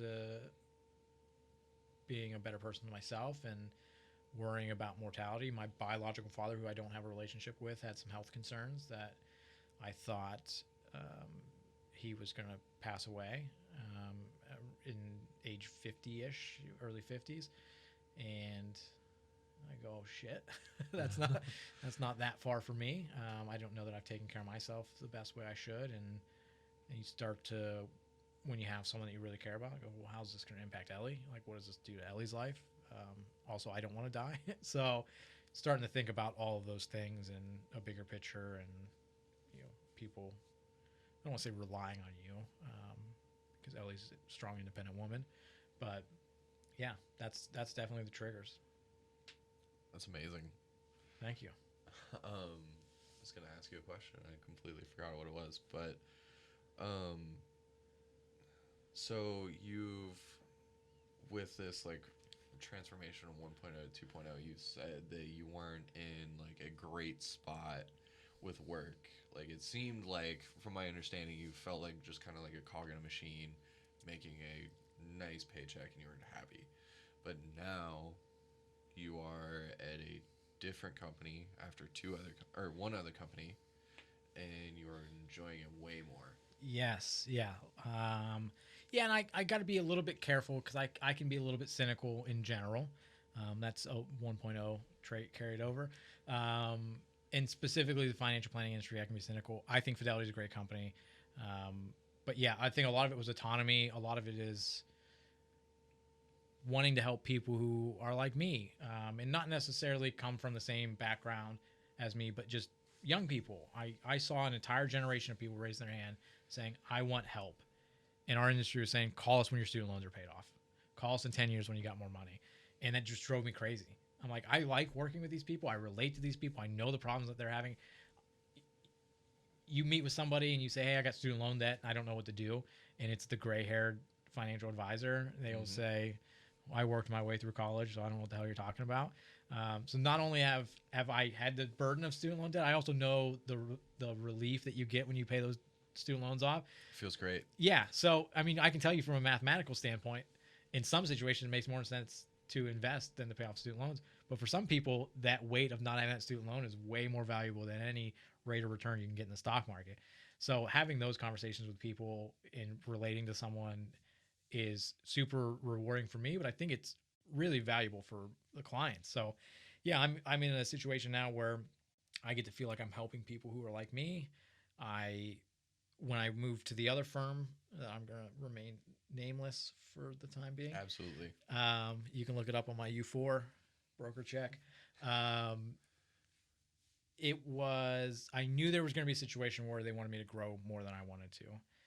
I had a really, really good year. I focused on helping people, doing the right thing, listening to people. I think that is just that alone makes you a much better advisor than average. I'm not asking questions so I can sell you something. I'm asking questions so I can understand who you are, so I can give you good financial advice. Had a lot of success with it. It was great. I was working with young people. It was a lot of fun. Someone left. They said, here's a branch. Here's a bunch of money. Here's 200 more clients. Also, we want you to bring on 50 more clients this year, 50 more clients next year until you're dead. And I said, that does not sound like fun to me. And from the start, it was, when we left, I said, whatever I do next, passion over paycheck. I refound my passion for this industry. I was excited to get back in the industry. I felt energized. But it was never about money. I just need to make a living. I just need to pay the bills. So again, why am I doing more work than I need to, work that I'm not proud of, for money that I don't need? Didn't make any sense to me. So yeah, I said, I'm done. I'm going to take a year. I'm going to save up some money, build a business plan, and start my own firm. That was the plan. And I started networking. This is what's great about social media. There was a guy, Thomas Kopelman. He's a young guy. He's working with millennials. He lived in my neighborhood. And I'm like, I want to talk to this guy because he's doing really good work really early in his career. And he had a post that said, like, whoever my 300th subscriber is, I'll buy you coffee. Signed up right away. I ended up being like 302 or something like that. Sent him a message. I said, hey, I'm a financial advisor. I'd love to just pick your brain. He's like, oh, you're 302, but I'll get you a coffee anyway. So we met. Oh, that was nice of him. Yeah, yeah. We met, and I just told him my story. And I said, hey, here's who I am. I'd love to get to know you and what you're doing. I said, here's what I'm frustrated with. Here's what's I'm struggling with, and it's really challenging for me, and I don't feel satisfied. And he said, you got to meet Isaiah. I said, okay, cool.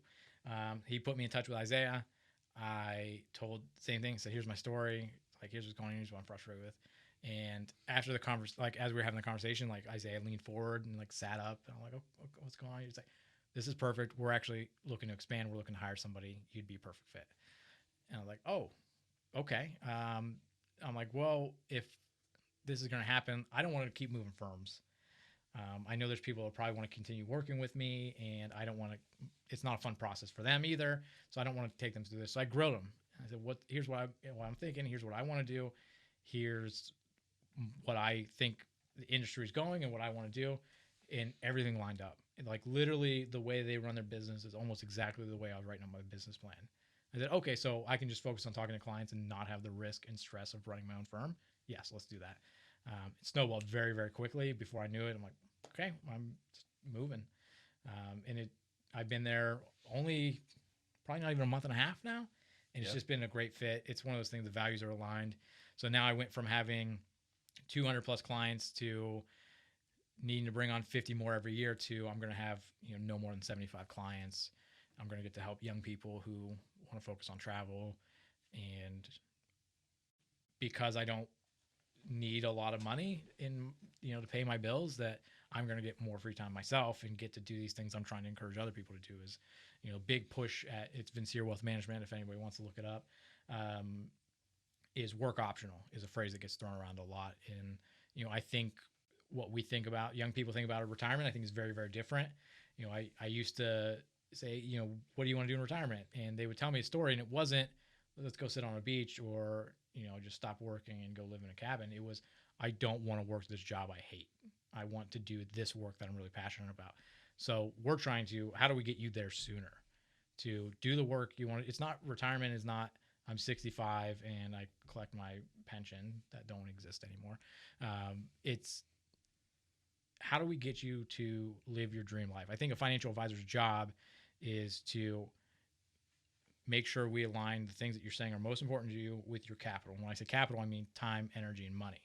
So let's help you live your dream life as quick as possible. And that's so much better when I get to do that, when I get to help somebody buy a house that they want to buy. And I know it's important to them to have the extra bedroom because they got family that comes from out of town. Or, hey, it's really important that this person move to this place and it's important because of this. Or we're going to make a decision based on feelings rather than numbers here because I know their backstory and I get to know these people. And like, how cool is that for a job? Like, that's awesome. That sounds fantastic. Yeah, I get to help people. All I do is help people live their dream lives. I just help move the money in the way it's supposed to go to protect that. Yeah, that's so cool. That's like, I think one of the coolest things that's like happening right in front of my eyes that like, I see all the time. Millennials have the most debt. They're the poorest. They're never going to own a house, et cetera, et cetera. Like you see all the articles from Bloomberg, CNBC, Business Insider, all the places. And I think that's so cool that you're out there trying to combat that. You want, younger people to be able to live their lives and live their dream life, their rich life, Yeah. how they want to live. Yeah. And, we're not relying on this false hope of a pension. Right. And, as of what I think last week or a week ago, it was like, oh, Social Security. Nope, that's not happening anymore. Yeah. So yeah. My belief, without getting into too much financial stuff, is Social Security will be there, but it will be different. Different means probably less. I don't believe that as the host. I don't believe that. I have a darker outlook. The good news is this will be forever time stamped on the internet. We can talk about it when you're 62. You can tell me I'm wrong in 50 years. I'd love to hear it.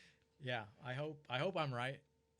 But I'm changes have to be made for sure, and that usually means we're going to be impacted. So we'll see how that goes. But yeah, it's also one of those things that when we do financial planning, there's a lot of assumptions. Like, we don't know. We have our thoughts and opinions, and we do our best. We call them assumptions, just a fancy word for guesses, but we do our best. And it's such a fun job to get to help people and do it the right way. And I used to feel like it's like, how do we make money? We sell doing a poor job. We wrap it in that we're helping people. This is, let's help people and make a living doing it. And it's just so much more fun that way. Yeah, without getting like too crazy about like the financial stuff and like what's in the headlines, I do want to get controversial. Real quick on nice figure out there in the financial space is Dave Ramsey, and I'm not big enough to understand if anyone of his fans is going to come and attack me, but I'm just curious on like another financial advisor's ideas on what he says, because he is probably the biggest, right next to Robert Kiyosaki. Like they're the two biggest, and I'm just curious. I have this conversation with a lot of people, and it's very mixed. I want to hear what you have to say. He is definitely a love him or hate him kind of personality. Yeah, absolutely. I would start by saying he's helped a lot of people get out of debt. Absolutely. And I think that's important. And his debt payoff strategy, the debt snowball, is a really good strategy. It's one of those things where on paper it's not the route that makes sense, but he's factoring in behavior and emotions and those types of things. And I think all of that is important when it comes to personal finance. I just want to say real quick, I used that to pay off my student loans. Yeah. I used his strategy. It worked. It's fantastic. Yeah. Anyway. No, continue. I used to be very strict about, here's the numbers. There's a really good, the mortgage payoff is a good example of that. Should you pay off your mortgage or should you invest the money? I can show you all the charts in the world that say you should invest that money instead of pay off your debt, especially now in a low interest rate environment. But there's a really good quote from Carl Richards who says, I've been to a mortgage payoff party. I've never been to an efficiently invested portfolio party. So there's a lot of emotions behind these decisions. So with that said, I think Dave Ramsey has helped a lot of people. I think he is not my favorite person, especially in the personal finance world. I think he shames a lot of people for having debt. I think he says all debt's bad. A lot of that is he had his own personal problems. He if I'm remembering correctly, lost a house because of debt. So he thinks all debt is bad. I don't agree with that. I also don't agree that making people feel bad for having debt or decisions that they made in the past, whether it's credit card debt or mortgages or student loan debt, is a helpful way to go. I think he's very strict in his rules. I think they're outdated. And I also just don't think he's a very good person. I mean, he definitely capitalizes on people. Yeah. I mean, he's working the system. I don't know if I love it. Right? Yeah. Like, yeah, write a book. Fine. I'll buy it. I think, as much as we want to criticize anybody, I think to have that level of success, you have to work very hard and you have to be very smart. So, right. He deserves some kudos to that. I think telling people that they're bad for having debt is not the way to go. And there's also things we disagree with just from, if we want to get into the minutia of financial planning, his assumptions of what the market's going to return is unrealistic. His idea of what an appropriate emergency fund, I think, is unrealistic. And, just some other priorities when it comes to investing, I don't agree with. But I think you're going to see some of that across just financial planning in general. There's kind of different philosophies and thoughts. But, yeah, I think you can say what you're trying to say and help people and not do it in such a mean way. I don't know. That's some people need to hear it that way, though. Yeah, and that's fair too. But I've had success with just being a little softer with people and being a little kinder, a little more compassion. More compassion, yeah, 2.0 style. Maybe we'll get Dave Ramsey. Maybe he'll listen, and we'll get Dave Ramsey 2.0. And hey, shout out Dan Ramsey if you're listening. Love it. So I'm curious on like what financial book would you recommend the millennial read? Yeah, really good question. So I feel like you've probably read quite a few. I've read a lot of financial books. Do I have to limit it to one, or can I do a couple? Give it a couple. Why Okay. not? So I'm not going to necessarily recommend this, but the first financial planning book personal finance book I read was The Millionaire Next Door, and that changed my thought on a lot of things. That talks about kind of the average person, the average American millionaire is not this person flying around in private jets kind of deal. They drive used cars and they live in modest homes and those types of things. So that kind of changed my view on what wealth looks like. I think I'm trying to remember whose book it was in is Psychology of Money. That's a really good one. Morgan Housel. Definitely read that. He talks about wealth is the stuff you don't see. If someone's driving a $100,000 car, all you know is they don't have $100,000 anymore. So wealth is the hard stuff behind the scenes. So those are two good ones. One of my favorite books, and this is where kind of started my shift in thinking came from, is it's called Happy Money, and it's about making the best bang for your buck from a happiness standpoint rather than a financial standpoint. So there's things in there like whether you've got an expensive sports car or a Honda Civic, you're both equally unhappy in traffic. You're so true. You're not happier with an expensive car and heated seats in traffic. You are more likely to be happier in a smaller house closer to work than you are a bigger house further away from work. Bunch of things like that from what's the happiness index here with money, and how do we use money in a way to make us happier. There's money can't buy happiness, all those things. I don't know that I necessarily agree with, but that's an interesting take on it. Although I ignore the chapters in I Will Teach You to Be Rich about how much Ramit hates financial advisors. That is his conscious spending plan is really good. I Will Teach You to Be Rich is the name of the book. Ramit Sethi. He has this whole thing, living the rich life, like you mentioned before, and his whole philosophy is find out what's important to you, and this is what I try to do in financial planning: is what's really important to you, and make sure you're spending money there. His thought is to, instead of these normal budget strategies of stop spending everywhere, you don't buy coffee because you'll be poor. This is what's really important to you. Spend as much as you reasonably can there, and be conscious about that, and spend as little as possible on the things that you don't care about. His conscious spending strategy is actually one that I use myself. So I am a fan of Ramit. I just wish he hated financial advisors a little bit less. That's fair. That's fair. What do you take? Like, what advice of his do you take in your life that you spend reasonable amounts on for your own happiness? But what is it that you hate spending money on? Ooh, that's a good one. The conscious spending plan is important. The guilt-free spending, we have a guilt-free spending category. We actually Ellie and I just revisited some of our spending plans, and we are taking one bucket of money that we have that's invested, and we're just calling it the experience fund. No questions asked, whether it's travel, concerts, musicals, sporting events.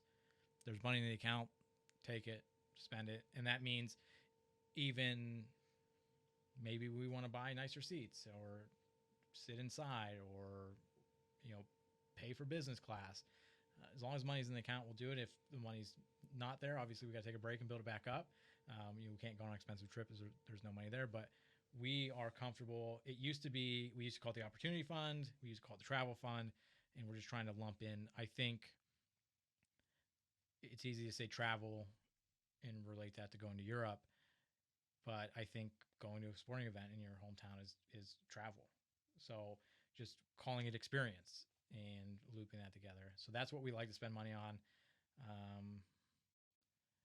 I'm debating about getting a new car. I don't love spending money on car. Clothes. I recently bought some new clothes. I buy clothes like every 5 years. I don't really like spending money on clothes. That's it. I like to spend money on convenience. So we haven't recently, but we used to have someone come clean the house from time to time. Like stuff like that is nice. and just make our life a little bit easier. Ellie runs a business. I don't think I mentioned that.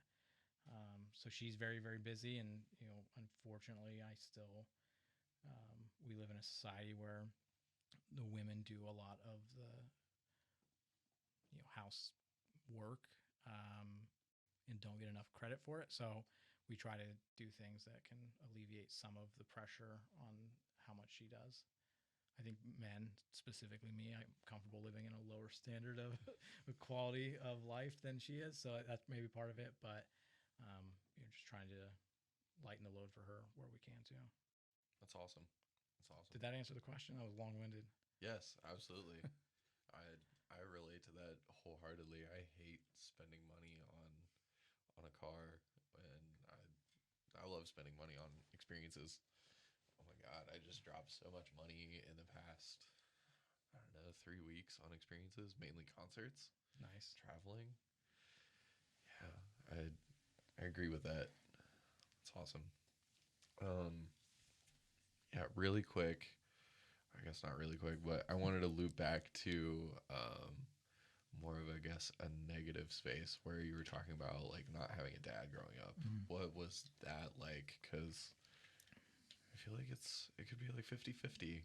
Most people, have a normal life of growing up with two figures as parents, but you didn't.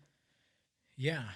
Um, yeah, this is something that the older I get, the more I realize it was a bigger deal than I let it be. When I was a kid, I just brushed it off and said, I'll show him. Um, I think so. Tony Robbins, I know Tony Robbins is polarizing as well, but Just like Dave. yeah, Tony Robbins had a difficult relationship with his mother growing up. And he has a quote that is something to the effect of, if I had the mother I wanted as a kid, I wouldn't be the man I'm proud to be today. That's exactly how I feel. If I had the father I wanted growing up, I wouldn't be the man I'm proud to be today. If anything, controversy, I'm better off not having him in my life. He's not a great role model. He's not a good person. I feel confident saying this because there's no way he'll listen this far in. Yeah, he knows that he's aware that you're even doing this. Yeah, probably not. Yeah, I haven't had a constructive conversation with my father since I was probably 18. So you kind of knew him. No. So he tried to come back in my life, and that lasted for like about a week. Oh, nice. Yeah. Yeah. So yeah, it was a challenge, but I'm very fortunate because one, I think I have better role models. My stepdad, Matt, is great, awesome guy.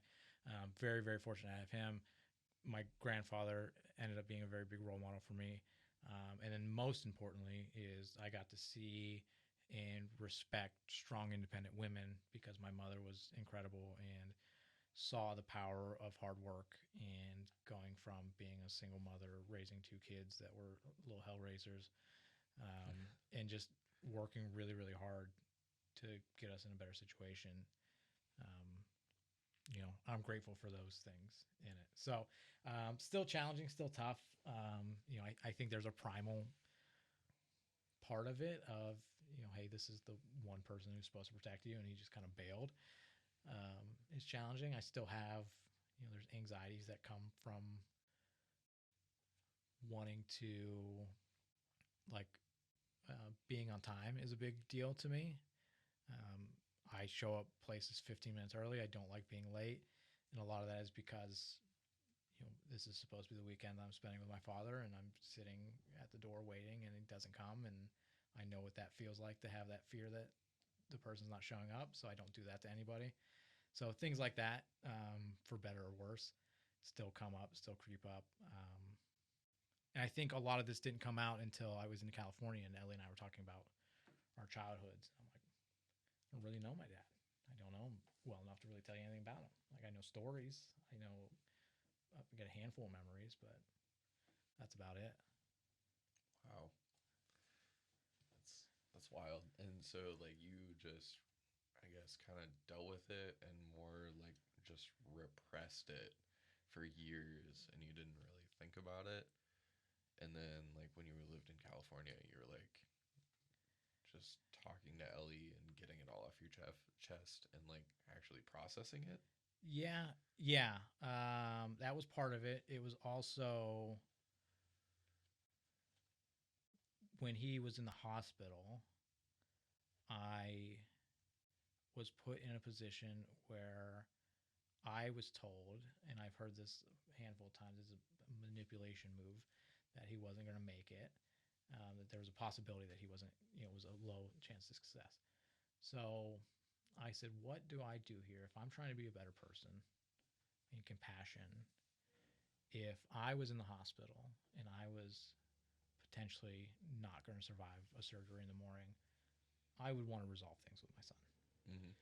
So I said, how, and this is like the catalyst of a lot of this, is this was like the first real challenge. Okay, if you're going to be a better person and you're going to be compassionate and kind to people, do you forgive the one person on the planet that you despise, or do you just let it go? And then also it felt a little bit unfair to me that if he does pass away, now this is on me, that I never Right. resolved this. So I said, I was conflicted. I said, I don't know what I'm supposed to do here. So ultimately, I said, I'll extend the olive branch.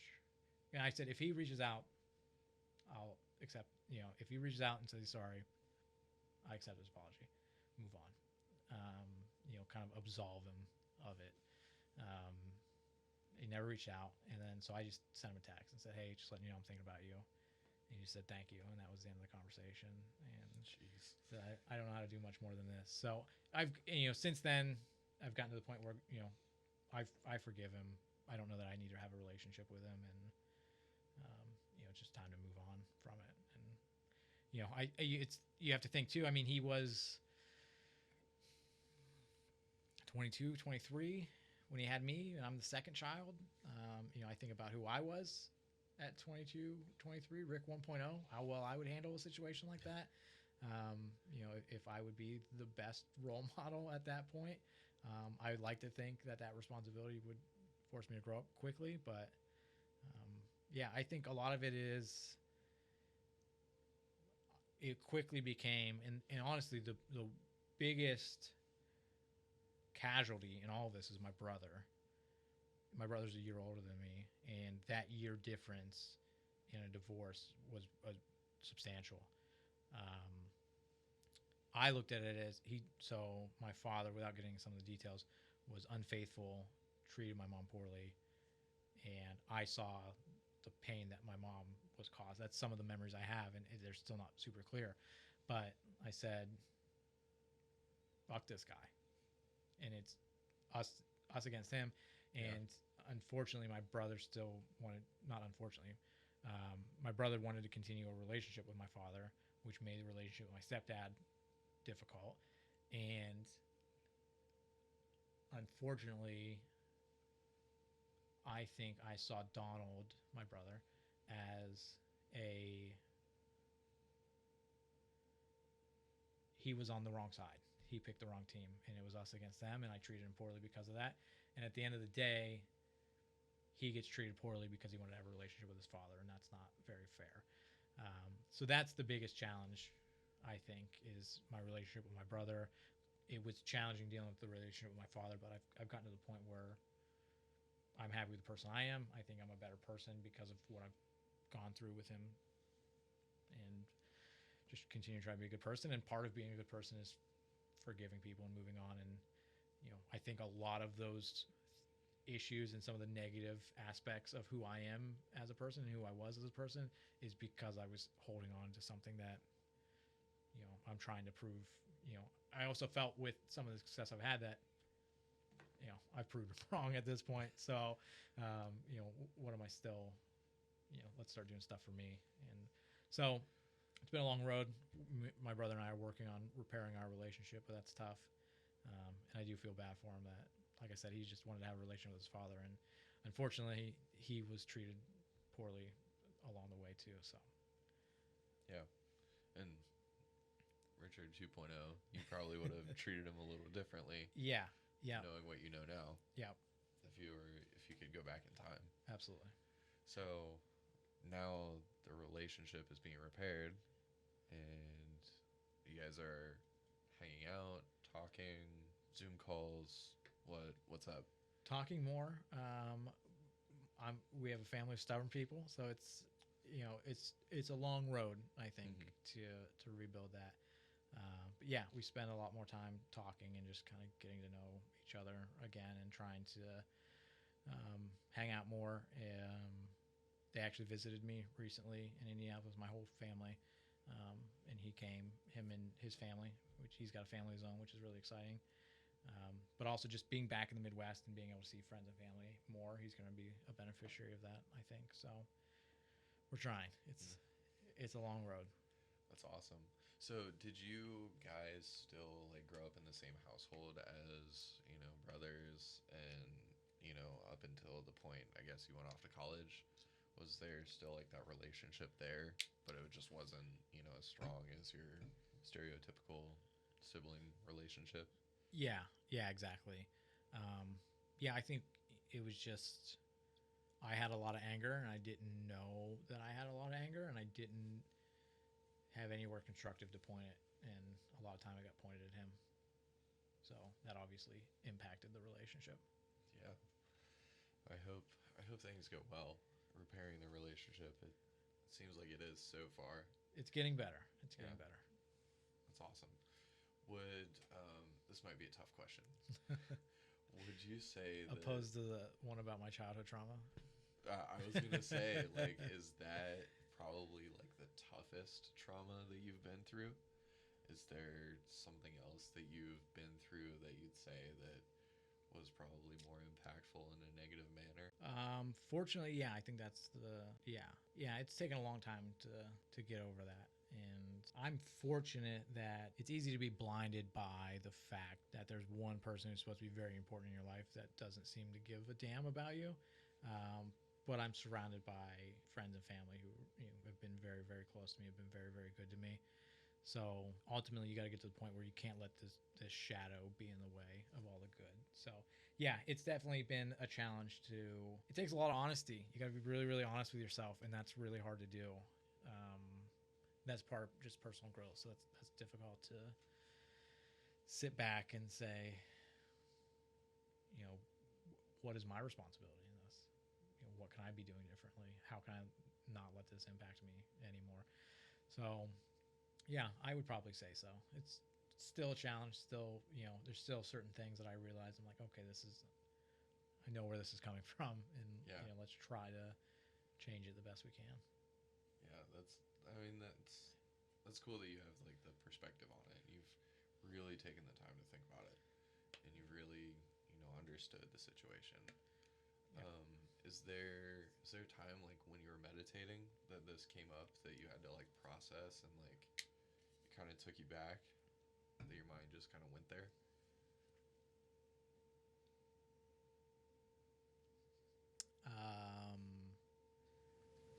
There's a time I was smoking pot. In Form of California, meditation, where I it was guess. legal. Yeah, there was a couple times where I just had real clear thoughts, and specifically my brother of like, wow, I've treated him very poorly for all the wrong reasons. Kind of came to mind, and then yes, it more so when my father was in the hospital because I was forced to deal with it. Mm-hmm. It's like, hey, potentially I only got a day to come up with an answer to this, and how do I really feel about it, and how do I want to manage that? That was really hard to deal with. I actually like I took the day off of work because I couldn't deal with it, and Ellie was working. She was actually on a call, and I was sitting on the couch and I just started crying. I couldn't help it, and she like hung up. And she's like, "Are you okay?" And I'm like, "No, like not okay." And it was because I'm like, I don't know how to handle this. I don't know, and like, I know what I'm supposed to do. I know what I would tell somebody to do, but like literally the one person in the world that I do not like, and how do and I, I'm on a journey to be a better person. Right. It was the first or maybe the biggest real test of, hey, this is all the stuff you've been working on. Are you really that person or not? Wow. I think that's powerful. And Yeah. probably that's probably a good lesson for people to take away, is deal with, you know, especially like these days, you hear a lot of people not having family Yeah. anymore, you know, people turning their backs on each other, all that stuff. I think it's a good lesson to learn. Um, so on a more positive Here we go. note, I know that like travel and is like something very important to you, Ellie.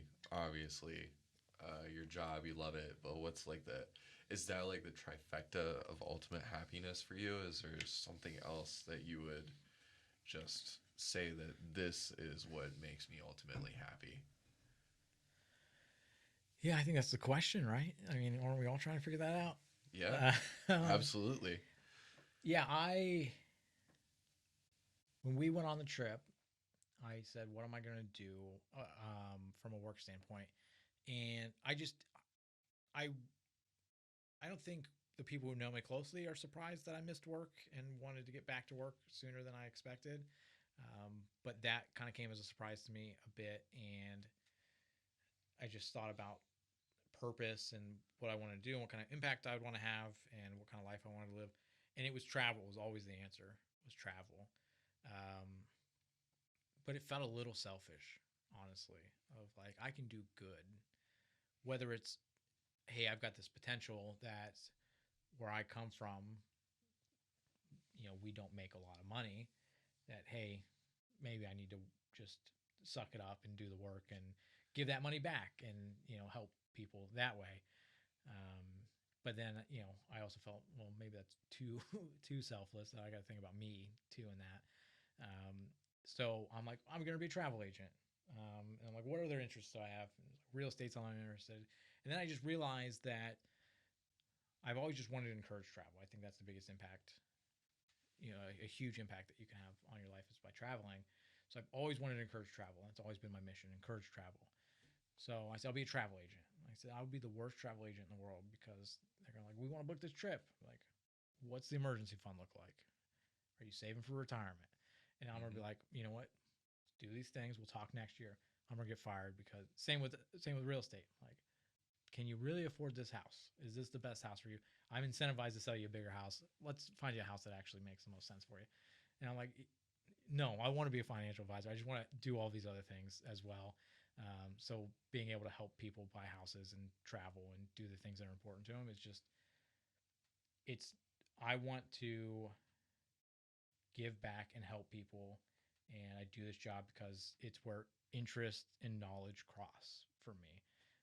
If I was really good and knew a lot about something else and can help people doing that, I would do that. But this is where I can have the biggest impact. So now, if I can find that mix of I have some freedom myself, which is what we're working towards now, that I'll get some freedom to live the life I want to live and also help people live the life they want to live and be that trusted advisor in their life. Look, that's happiness to me. Getting to help people, getting to live my life, and provide the opportunity that Ellie gets to have her own business. Because of wise financial decisions we've made up to this point, and I get to do my job that I really, really enjoy and help people. And because of that job, it takes the pressure off of her and her business, and she gets to experiment and focus on having fun and living the life she wants to live. That's awesome. Um, so with all that said, would you say that in Rumit's eyes, you're living a rich life? I'm living a very rich life. I'm very fortunate. I'm fortunate. I've made some wise decisions, had some luck along the way, and had a lot of support. I think that's it. I mean, good network of people, hard work, some luck. That's the recipe. That's awesome. Um, Now I've made my own guesses here, but I want to ask the question of if you are a religious person. I am not a religious person. Um, I respect religions and Mm-hmm. the benefit of them. Ellie's a religious person. We talk about religion a lot. I was actually listening to a podcast today with someone who said that they're an atheist, and if there is a God, that they would think that they would want them to be honest with themselves, and they can't honestly say that they believe in a God. So if there is a God, and they go, well, you weren't a blind follower, you lived a good life, it's good enough, welcome to heaven, kind of deal, punch the ticket. And that's kind of how I feel, is whether you believe in a God or not, living a good life is what's important, and being kind to people and helping people. So I think there's a lot of overlap, whether I believe in a higher being or not. If I was, I would definitely relate more to Buddhism than anything. I think that's very fascinating stuff. Love the Dalai Lama. Shout out to your holiness. Uh, but yeah, I've just never, I also didn't grow up with a lot of religious teaching, so it's not an area that I feel overly knowledgeable in either. It's just something that I haven't personally believed in. Okay. Yeah. Is there like a reason that you like it doesn't sound like you're like shunning religion or anything. You just like it's not for me. I've learned about it. I've learned the teachings and it just doesn't seem like my thing. Is that I guess correct? Yeah, I think I don't know is the answer. I like that. Yeah, I think the one thing I know for sure is I don't know. So I definitely can't say somebody else is wrong, or that I'm right. Um, I think death can be a motivator, and death can be scary, and having something to look forward to makes that journey a little bit easier. So do you believe in the afterlife or I'm crossing my fingers that there is an afterlife, but yeah? if I had to guess, I would say there's not, which is terrifying, eternal darkness and all. Um, yeah, I'm hoping so. Reincarnation sounds cool. Is that like your hope? My Is hope that, is, like, yeah. you'd believe that there's reincarnation? Like that Yeah. would be the coolest thing. Yeah, the coolest thing is I could be reincarnated as my cat. As your cat? Yeah, I think cats live a pretty good life. My cat lives a great life. So Yeah. if I could come back as my cat, it would be pretty good.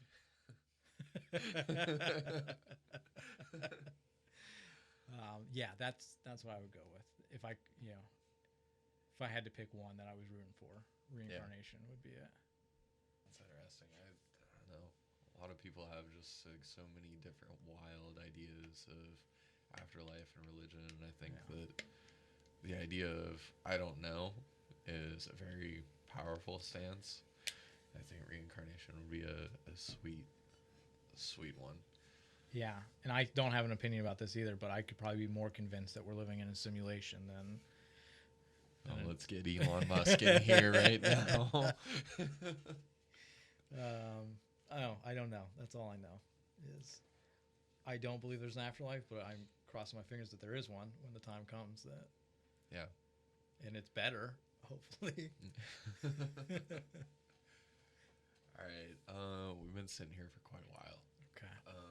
How long are we clocked in at right now? We're clocked in at about almost hour and a half ish. Okay. We'll go ahead and wrap it up. Good. I have one final question. Hit me. It is what is the life advice that you want to leave with anyone listening? You want to leave with your grandkids, your great grandkids, whatever. What do you want to live on as what Richard said at this date forever? Yeah. I think I have a couple. Definitely lead with kindness, I think, is where I would start. I would definitely give that advice to Rick 1.0 for sure. Lead with kindness, be a good person. I think you have to be really, really honest with yourself and figure out what it is that you want in life. And maybe that you need some help with that and you need to talk to somebody to help figure that out. It's a hard conversation to have. I recently heard something that said, think about, 6 to 8 words that you would want on your tombstone, and that helps you to kind of define the things that are really important to you, and then that's where you should be focusing your time and energy. I can't imagine many people are going to have they got that promotion on their tombstone, right? Or X amount of dollars in the bank or whatever it is. That those things don't come up. It's being a good parent or child or significant other, or I want to be known as a good guy who was brave and did adventurous things and was funny. I get a couple laughs from here and there, but like those things, that's what's important. So why am I stressed out about my job if that doesn't show up anywhere? I love being a financial advisor. I can't imagine it's going to be on my headstone anywhere, right? I think it's important. I think the work I do is important, but when it comes down to who I am as a person, it's not important. So like, what is really important to you? Who do you want to be? And then just be that person and try to care less about the stuff that doesn't matter. A lot of this, I feel like this is advice I'm giving myself. I'm not the guru who's got this all figured out. Like I'm giving myself this advice at the same time. So yeah, I think that's what I would go with. Definitely lead with kindness if I could only say one. And then most of the shit doesn't even matter. So just focus on the important stuff. Yeah, I love it. I subscribe to the same ideas. So yeah. I think that's awesome. Yeah. Thank you so much for hanging out and taking the time out of your day, your weekend to come over here and hang out with me and do this. And I can finally get it off the ground and pursue something awesome. Yeah. So, it only took us 9 years to meet face to face. Only 9. Just nothing crazy. So I'll see you in 9 years. Another 9 years. Yeah. We'll recap this. Rick 3.0. Awesome. I love it. Thank you so much for your time. And until next time, talk to you later. All right, man. Appreciate it. Thank you for tuning in to this episode of Fatal to Prejudice. If you or anyone you know would like to be a guest, please visit my website at CameronChats.com and fill out the contact me form. Please fill out the subject line as podcast interview and write me a small blurb on why you or someone you know should be a guest. I'll leave a link in the description for ease of access. You can support this podcast by listening to it on your favorite podcasting site. Please like, comment, share, and subscribe. Another way to support is by becoming a Patreon at patreon.com/Fatal to Prejudice. Patreon is the only monetary support system. If you would like to sign up and support through there, I am forever grateful for you. Again, thank you for tuning in.